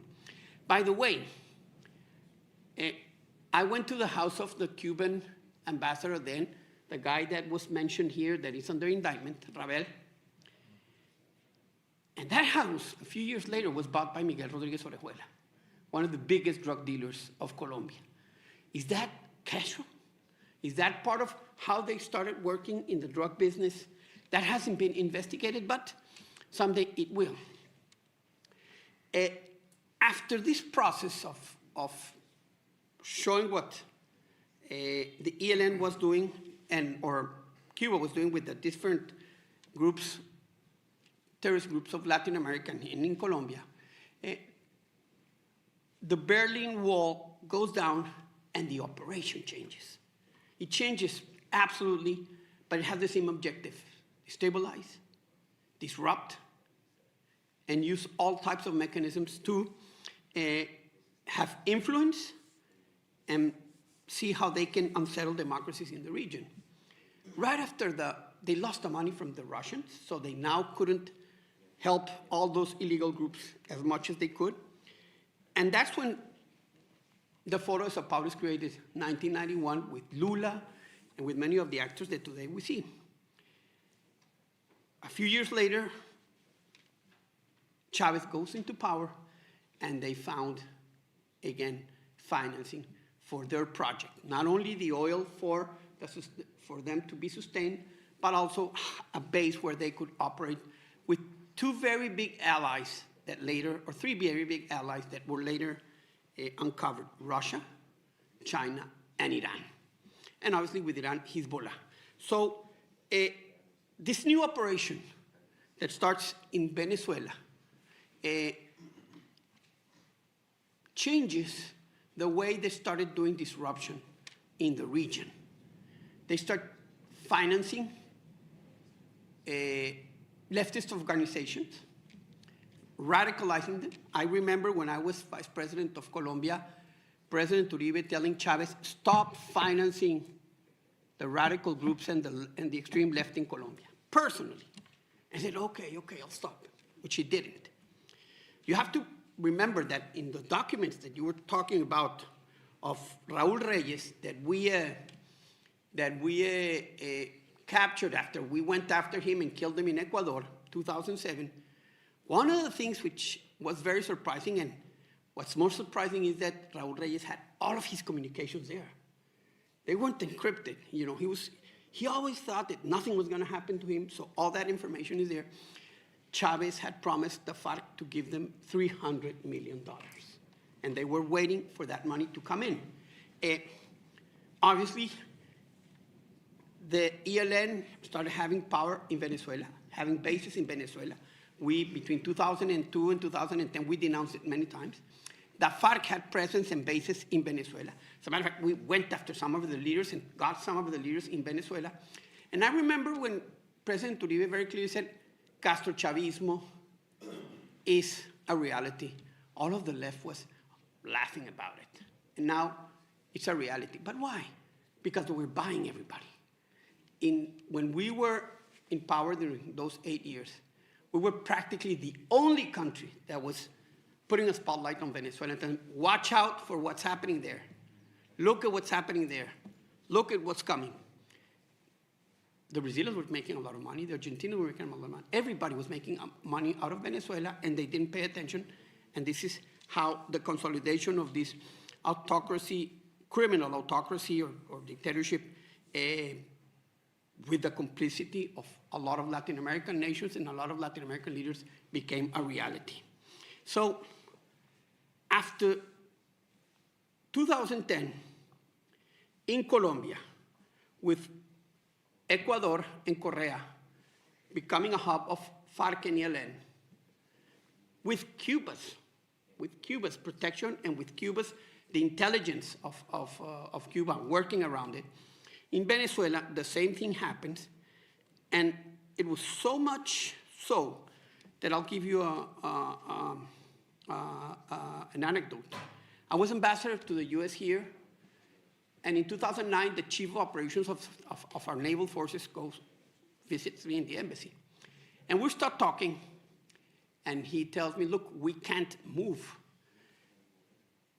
The Venezuelans know all of our movements, where the commander is doing, you know, where are we gonna deploy troops, et cetera. And I said, how do you know that? And I said, because the crisis in Venezuela, with $5,000 you can buy a general that will give you all the information. They gave us all the information. And what they're doing is Russian and Cuban intelligence are working very closely with Venezuelan intelligence, are giving them all the information.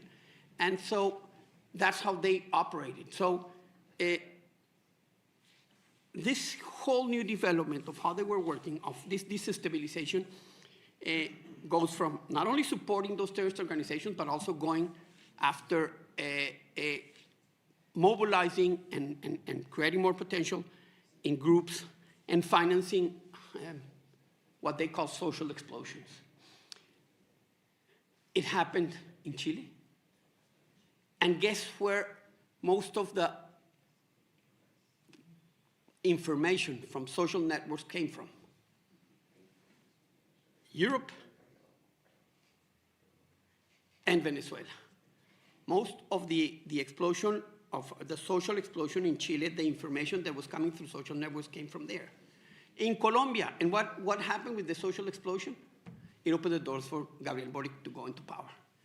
They said, oh, which is something that they had tried with and very successful in the year 2002 in Bolivia, when the Cubans helped put down the government of Mesa, the government Mesa was helped that coup. He lives here, by the way, he lives here in Washington. The president, it's not Tuto Quiroga, well. And they said, okay, we start helping mobilizations, we can get through that objectives that we never thought we could get in another type of circumstances. So they prove it there. They tried to use other types of mechanisms, similar all over Latin America between 2002 and 2019. And 2019, they hit the jackpot. They create this chaos in Chile, the most stable nation in Latin America. Fortunately, the Chileans decided not to go for it, even though part of it tried to create a new constitutional framework. And in 2021, they go after Colombia and Ecuador, which they had tried to do before, but it wasn't as successful.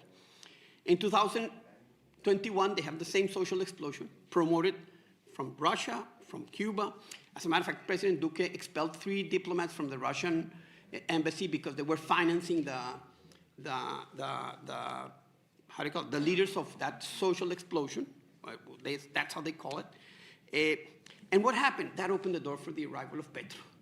So Cuba, which in the 60s, in the 70s, and in the 80s financed, obviously with help from Russia, with the money that they were getting, terrorist organizations, after the fall of the Berlin Wall, they decide, okay, let's finance disruption in social organizations, let's create havoc within those countries, and let's open the door to what Chavez calls socialismo del siglo XXI, which is communism with another name, and let's see how we can use democracy to create the same conditions that other authoritarian, leftist authoritarian governments have in their countries.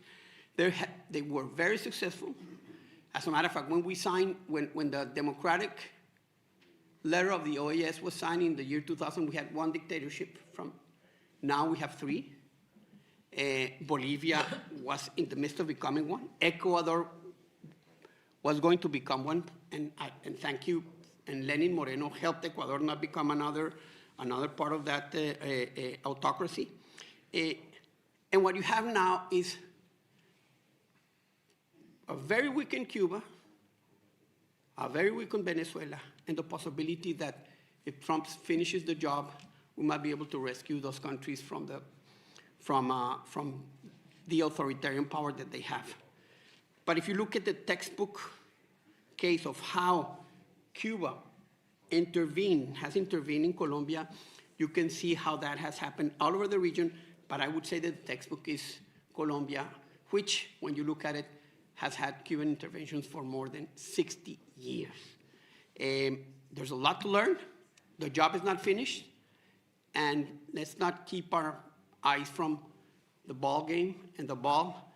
Venezuela needs to really recover its road to democracy on the one hand. We need to go after Cuba, and hopefully, and I pray to God that happens, the Iranian autocracy that has a lot of influence in Latin America also falls. Thank you very much.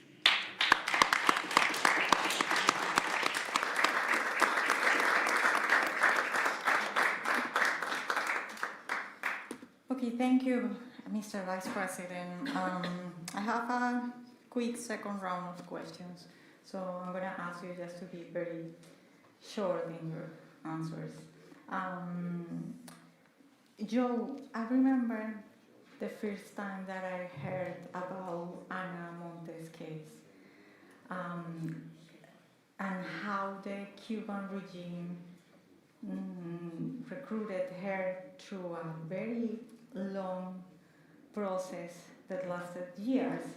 And I remember thinking, okay, this is an ideological recruitment, and no, it's not about financial incentives. And I would like to ask you about the role or how the Cuban regime do these things here in the US, the intervention and how the Cuban regime operates here. Yeah, it's a very good question, and you're right. I mean, we saw in the case of the FALN, they were true believers. They believed in the Marxist cause, and to the extent that when William Morales blew himself up in his bomb factory and lost 9 of his fingers and 1 of his eyes, when the firemen and authorities got to the apartment where the explosion went, his fingers some of his fingers were stuck in the ceiling. He was bleeding profusely, yet he had his documents, he was tearing them up, and he had turned on the gas in the apartment to turn it into a bomb. So this man had 1 thumb to his name and was so dedicated to his cause that he was willing to blow himself up to kill more of the authorities. So I think the point is that they were not financial recruits. We talked about the brigades come out of Cuba, and I think that it was a clear case of ideological grooming, and also with Morales, he worked for PBS. He was had a regular job like everybody else, and no one knew that he was a terrorist. Oscar Lopez had won a Bronze Star in Vietnam. So these were Americans. They weren't money-driven. They were definitely ideological, and the Cubans jumped on that and used that. In Lopez's case, when we were at the parole hearing in Terre Haute in 2011 to keep him in prison after his parole had come up, he was questioned about that, Lopez, and he said he was in Vietnam and he fired thousands and thousands of rounds at the Vietnamese people, but he never hurt anybody. He condemned the United States for their actions in Vietnam by killing innocent people, and then he came back to the U.S. and did exactly what he accused the American soldiers of doing, his fellow American soldiers of doing while he was in Vietnam. So we have a really political bent to these people's lives and their motivations, and the Cubans definitely seized on that. Thank you. Maite, recuerdo también la historia de un amigo cubano que me contaba que su padre, cuando logró salir de Cuba, pero toda su vida vivió bajo el régimen, que cuando estaban en casa, cuando él iba a hablar acerca del régimen, bajaba la voz. Y alguna vez él se percató de eso y le preguntó que por qué bajaba la voz al hablar del régimen. Y el padre le dijo, porque estoy acostumbrado que durante toda mi vida en Cuba, si iba a decir algo del régimen, fuera bueno o lo que sea, tenía que bajar la voz porque me podían, ¿cómo se dice? Como entregar al régimen, alguien podía contar lo que yo estaba diciendo. Entonces esa marca marca psicológica, y tú hablabas ahora de cómo ustedes trabajan con psicólogos. Un poco, si nos pudieras de manera rápida dar una mirada sobre el trabajo psicológico que hacen los regímenes y los terroristas con este tipo de cosas, que aunque el papá de mi amigo de pronto no fue una víctima directa, tenía tanto el trauma que años después seguía haciendo lo mismo.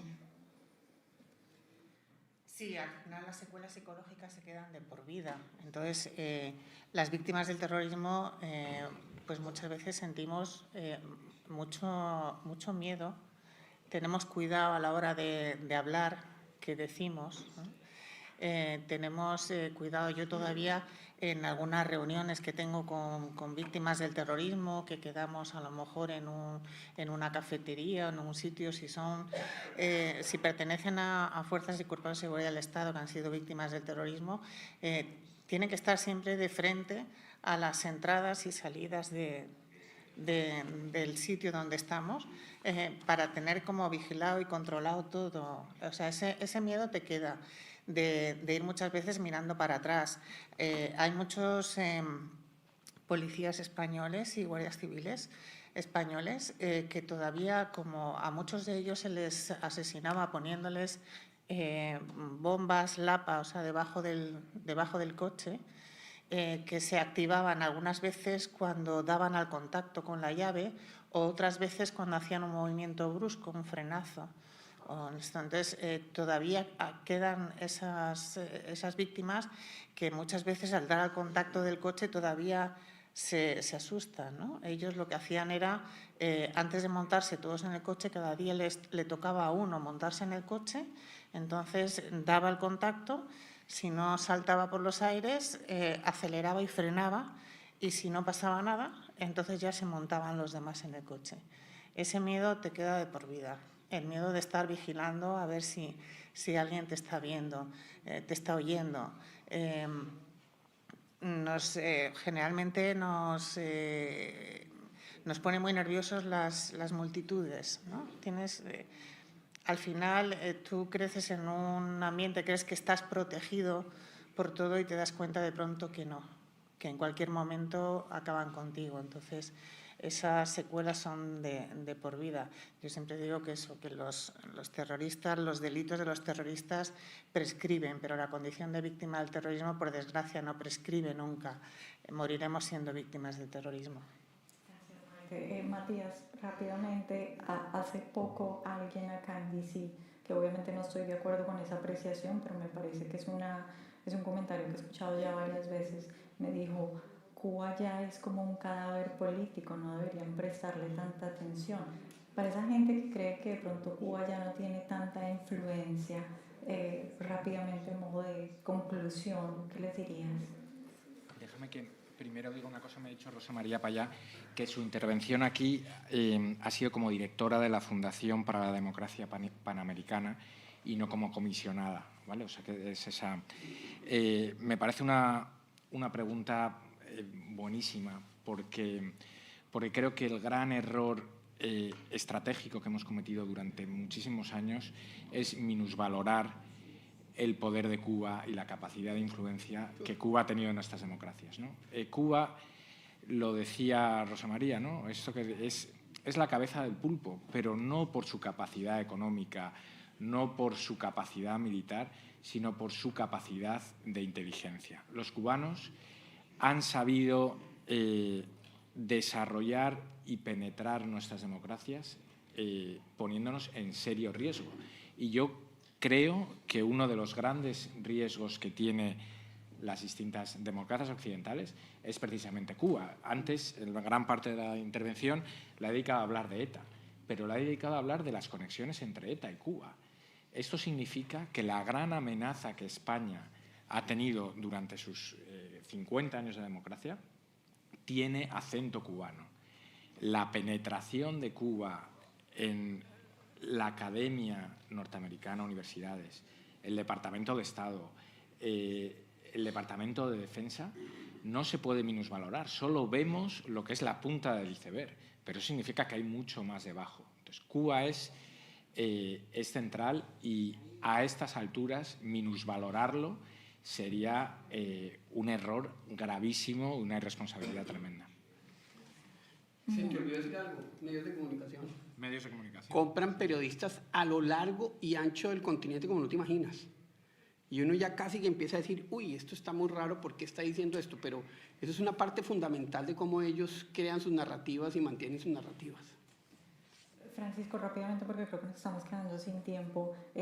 Usted fue embajador de Colombia acá en Estados Unidos y un poco a la pregunta que le hacía antes a Joe, ¿cuál es su apreciación sobre la intervención de Cuba acá en este país? Porque yo creo que muchos, cuando yo les cuento, por ejemplo, el caso de Ana Montes, al que hacía referencia yo, el que le pregunté, muchos se asombran de cómo Estados Unidos puede tener esas debilidades. La democracia siempre tiene esas debilidades. Lo que pasa es que muchas veces la contrainteligencia no funciona como debe funcionar. 1. 2. Ellos se aprovechan, como lo hicieron no solo acá, en toda América Latina, tienen una capacidad de entrar a las universidades. Por ahí empiezan, por las universidades y por los medios de comunicación, donde generan toda esta nueva narrativa que les permite recoger todo ese poder que hoy tienen. Yo creo que parte de lo importante que hoy está pasando con el presidente Trump es que está rompiendo toda esa narrativa diciendo, mire lo que tenemos, mire lo que está pasando. Muchas veces antes no veíamos con claridad toda esa capacidad de manipulación, que no es solo de Cuba. Les cuento otra anécdota. Yo estoy haciendo unas conferencias sobre China en América Latina.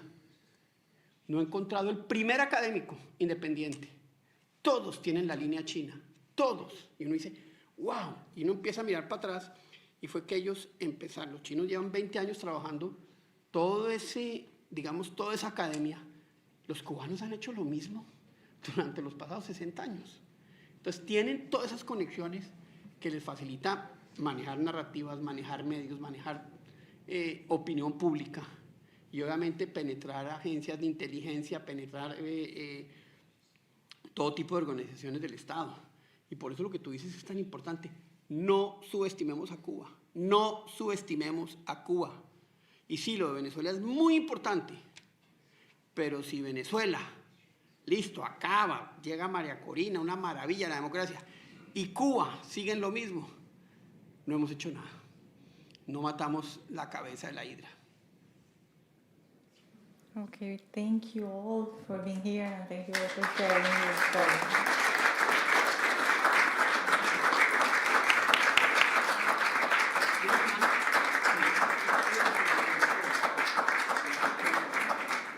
Thank you, Vanessa. Thank you to everyone in this panel. Now for closing remarks, I want to introduce Jorge Martín Frias. He's a European parliamentarian, and he will be giving some remarks. And afterwards, Senadora María Fernanda Cabal from Colombia. She's also going to be doing some keynotes. And afterwards, there's food on that side, but let's first hear from our parliamentarians and congressmen. Yep.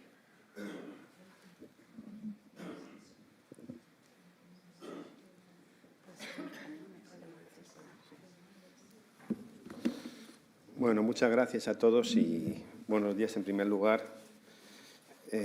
Permítanme antes que nada, muchas gracias por la invitación y enhorabuena a los organizadores, al Center for Free Cuba, al Museo de Víctimas del Comunismo, como no a Matías, a que está ahí, mi querido amigo Matías, que siempre ha estado peleando por Cuba. Me alegra mucho ver tantos amigos y a la senadora Cabal, que es una compañera de armas y que tanto lucha por la libertad y por la dignidad de las naciones democráticas. Yo no voy a profundizar en lo que ya se ha hablado aquí en el día de hoy, que es en la primera conferencia tricontinental de La Habana, porque paneles anteriores, me consta, han abordado los orígenes, el cometido y las consecuencias terribles, no solo para Cuba, sino también para España y Estados Unidos. La conferencia tricontinental, como saben, fue la primera acción estratégica para desestabilizar a las democracias occidentales a través del terrorismo, el narcotráfico y la agitación política y social a través de la captura de todos los elementos que prescriben la cultura, desde las universidades hasta colegios, etc. La conferencia tricontinental, además, es el antecedente del Foro de Sao Paulo, una organización que a la que les invito, sino que fue creada por Fidel Castro y Lula da Silva en 1989, y a los que quieran profundizar sobre ello les invito a visionar un documental que hizo la Fundación Disenso, que contaba con la participación de María Corina Machado, Giorgia Meloni, Santiago Abascal, y que explicaba en qué consiste, cómo se creó y los lazos. Y en el que queda reflejado además que en ese documental el mismo Maduro dice: estamos cumpliendo el plan del Foro de Sao Paulo. Posteriormente a eso nace el Grupo de Puebla, que es la visión, es la organización un poquito más de lavado de cara de la misma, que cuenta con personajes siniestros como José Luis Rodríguez Zapatero, Irene Montero, Correa, Samper y otra serie de sujetos, y que son organizaciones que además que colaboran con el narcotráfico y que no tienen otro objeto que introducirse en nuestras naciones. Es verdad que antes incluso del 3 de enero habían ido sufriendo un golpe con el nacimiento de liderazgos como el de Javier Milei en Argentina, ahora recientemente José Antonio Cast, en Colombia también con la senadora Cabal, y a través de esa serie de personas que se han aglutinado a través de Foro Madrid, que concentra más de 500 representantes públicos que persiguen una cosa, que es simplemente denunciar y enfrentarse a ellos, porque la gran diferencia, que es lo que yo creo que ha sido el gran error que se ha cometido en los últimos años, ha sido tratar a esta gente como si fuesen políticos. Cuando no son políticos, son puros criminales. Pero el gran golpe ha llegado este 3 de enero con el descabezamiento de Maduro, lo cual es un motivo de alegría, es motivo de esperanza y es un hecho histórico. Es la primera vez que esto se tambalea realmente de verdad. Tendremos que ser pacientes, pero es también la primera vez que hemos visto a Díaz-Canel asustarse, que hemos visto al régimen nicaragüense soltar 19 presos políticos. Los presos políticos que están saliendo también de Venezuela. Y esto, insisto, debemos ser pacientes y apoyar, en nuestra opinión, la labor que se está haciendo, porque esto no se puede perder de vista y no se puede pretender que lo que nos estamos enfrentando es un Estado criminal que se ha construido a lo largo de los últimos 25 años.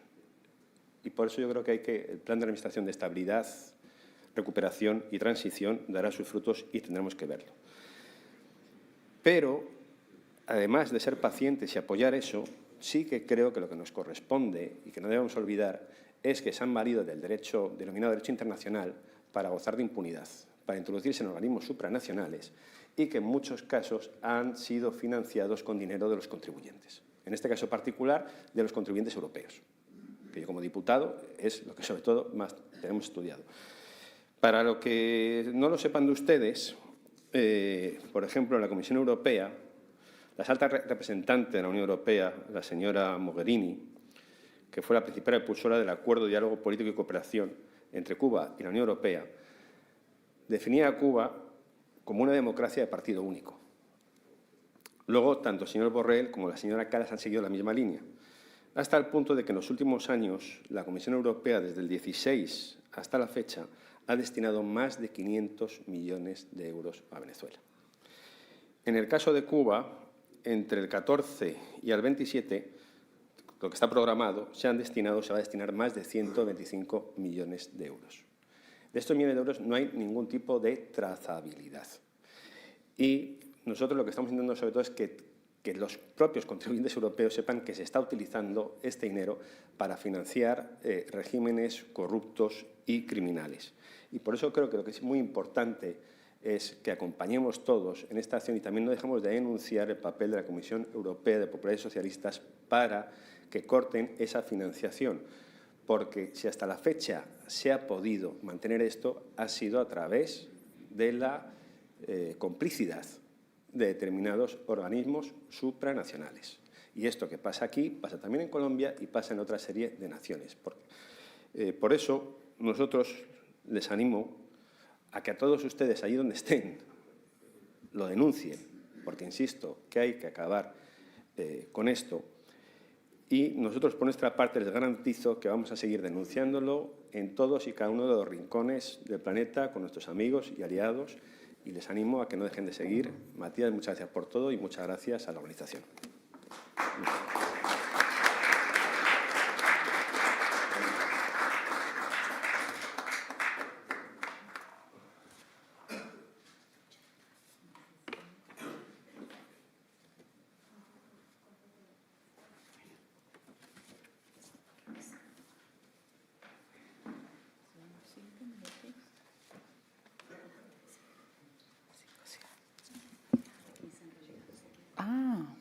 Magnífico. Bueno, muchas gracias. Es un gusto estar aquí, encontrarme con personas cercanas, luchadoras por la libertad, que la vida, el destino nos ha juntado en distintas circunstancias y que seguimos encontrándonos y más vigentes que nunca, porque nunca podemos perder la fe. Gracias a Matías Jove, gracias a Eric Peterson y a todos los amigos que están aquí. El 24 y 25 de enero, Gustavo Petro está convocando a la Organización Internacional Progresista en Bogotá. Necesitan reunirse de urgencia porque hay que empezar a construir la contranarrativa. Hay que empezar con todos sus aliados, locales y extranjeros, a crear esa red para poder desfigurar la realidad. Su objetivo, Donald Trump. Su objetivo, mover las elecciones parlamentarias aquí. Y ahí es demasiado importante mirar quiénes son los financiadores. Financiadores que están hoy expuestos y otros ocultos.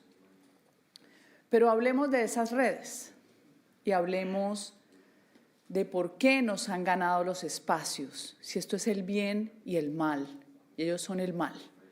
El comunismo es la representación satánica, es la representación de la materialización, de la degradación de la dignidad humana, de la destrucción de la especie humana, de esa capacidad de convencer mentes jóvenes y distorsionar la realidad, como lo decía mi profesor Olavo de Carvalho.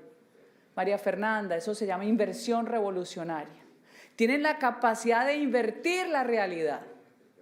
A los militares que hacen una operación militar legítima, los judicializan porque terminan convirtiendo a los victimarios en víctima y a las víctimas en victimario. Y así usaron la historia de cada uno de nuestros países. Así convirtieron a los ejércitos, los mejores del mundo, como en el de Colombia, como si fueran depredadores. Convirtieron hechos creados por los comunistas como si fueran hechos creados por estados a los que criminalizaron. Hay historias paralelas que tenemos que contarnos. Tenemos muchas tareas pendientes.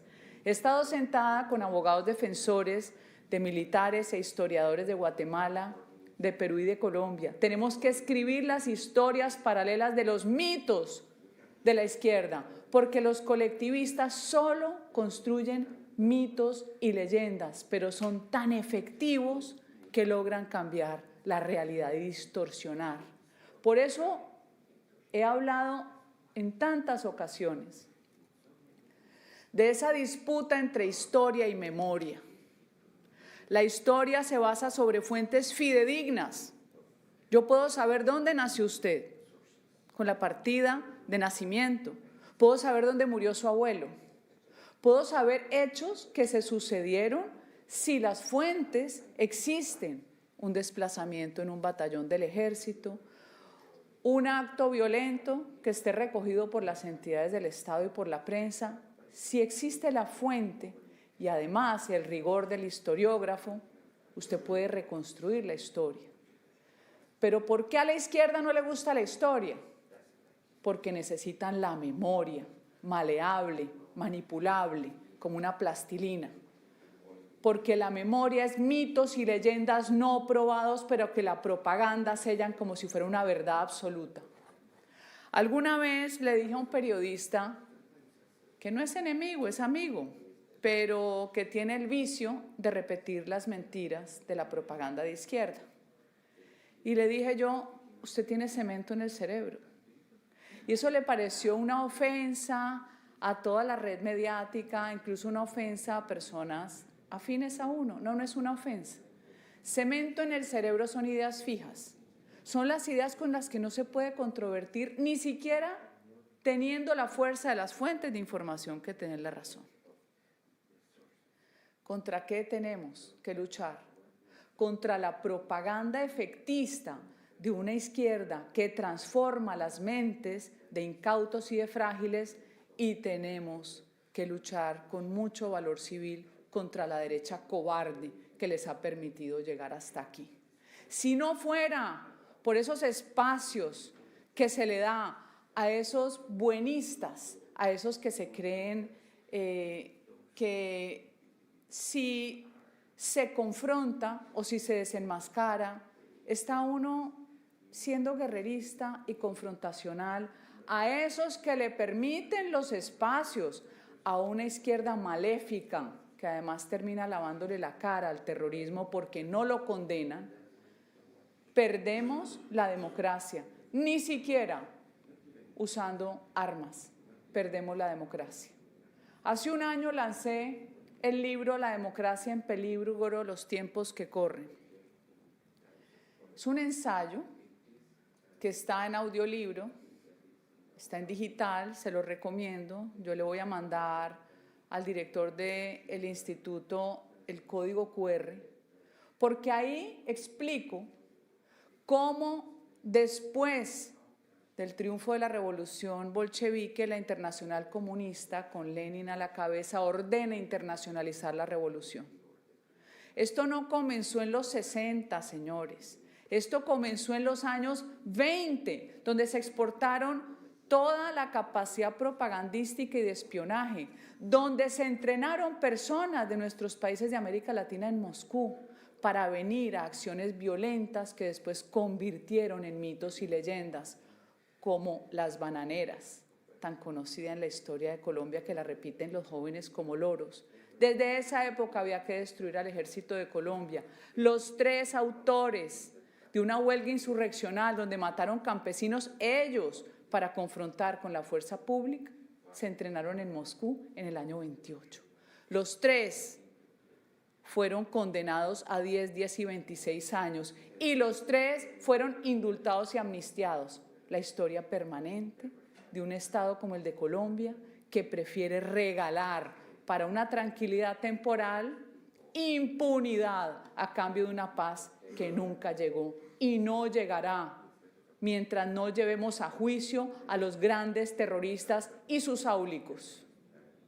La democracia en peligro demostró cómo, si bien la Revolución cubana fue la única que tuvo un éxito en derrocar un gobierno, en el resto de América Latina no les funcionó, pero llegaron a haber 420 grupos, ojo con esta cifra, 420 grupos guerrilleros en América Latina, apoyados desde afuera.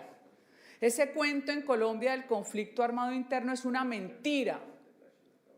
Fue exportada la revolución comunista depredadora y fue efectista con la propaganda y con las armas. Cuando exaltan un asesino como Tiro Fijo, se les olvida que Tiro Fijo tuvo un entrenamiento distinto al de cualquiera.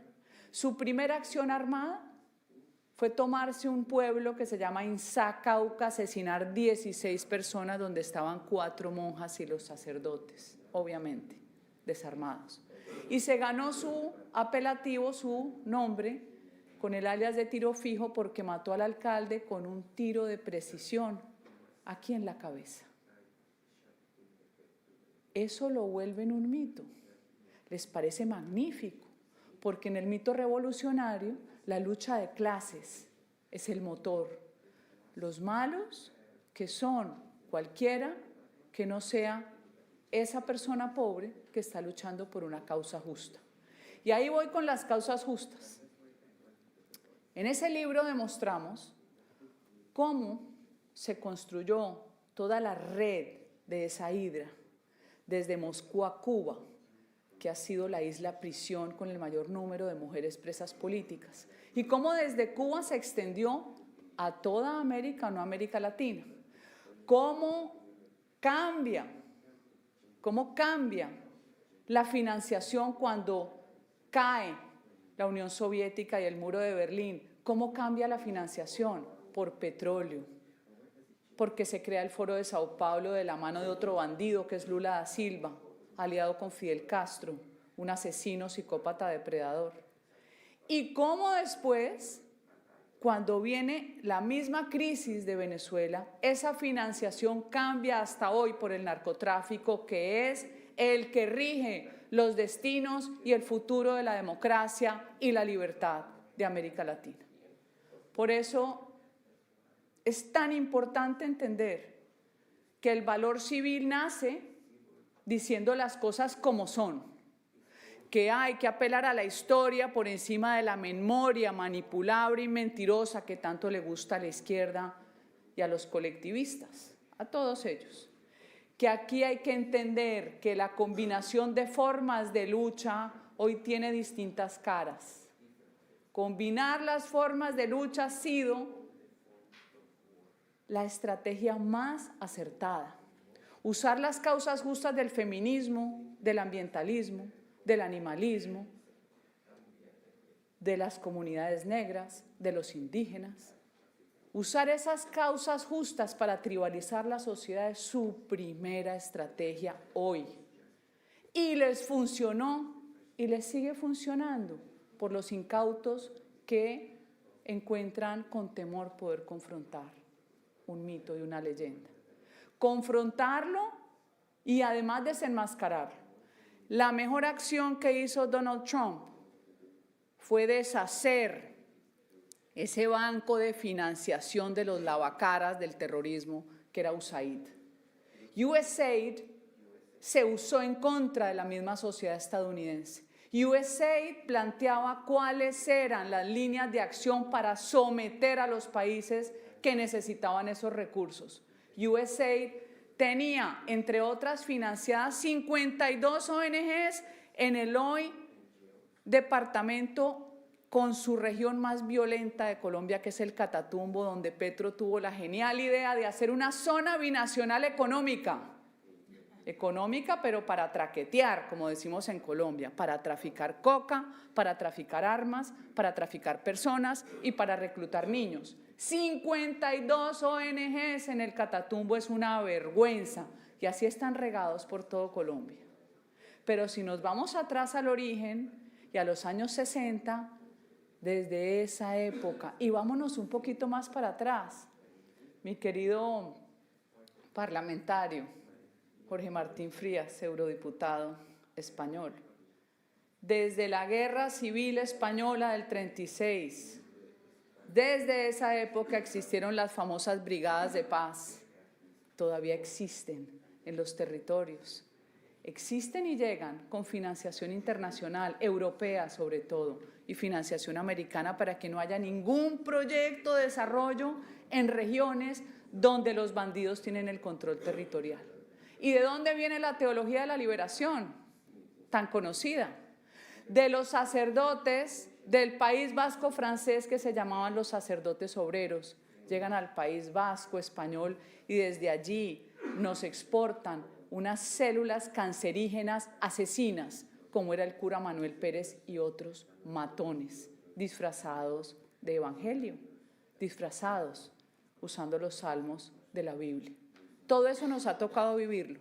Y yo hoy le agradezco a Dios, soy más optimista que muchos, que llegó a la presidencia de Estados Unidos un presidente que entendió el valor del republicanismo, el valor de la libertad y que tiene una condición esencial para ser presidente de un país, la determinación, la no duda, con el mejor gabinete que ha tenido alrededor. No pensando en que el gabinete, si hay un gordo, un bajito, un enano, uno de otra raza o un gay.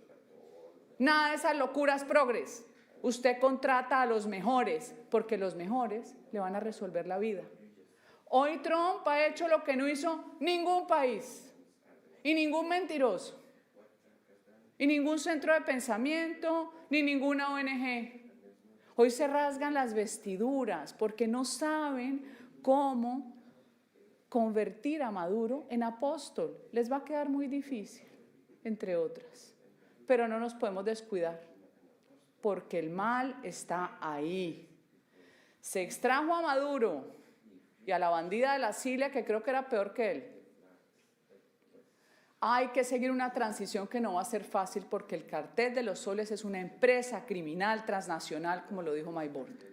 Y esa empresa criminal tiene patas en Colombia porque Petro quiere que el sistema siga con él o en cuerpo ajeno. ¿Lo vamos a permitir? ¿Vamos a quedar inferiores frente a la historia y a los cientos de miles de muertos de los comunistas? Yo estoy denunciada penalmente por el Partido Comunista, porque me quieren obligar a cambiar una versión que tengo yo del conocimiento de la historia. Pero eso no importa. Lo que importa hoy es que Trump cambió la geopolítica mundial, gústeles o no, que hoy es el presidente más importante de todo. ¿Cómo le duele eso a los europeos mamertos, no? Parlamento Europeo con la señora von der Leyen, y usted hablaba de la Mogherini, se le olvidó decir que está investigada por robo de dineros. Todos terminan atrapados en esa hidra, en esa red socialista corrompida, porque ser comunista o socialista, porque el origen es ese, es ser copartícipe de la corrupción y termina siendo aliado de las actividades violentas y criminales que produce una ideología que mata el espíritu, que niega a Dios y que además niega lo más importante, que es que Dios nos hizo libres. Gracias.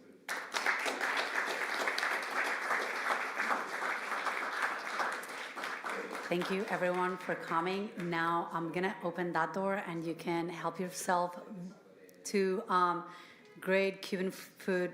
Thank you, John, for ordering it.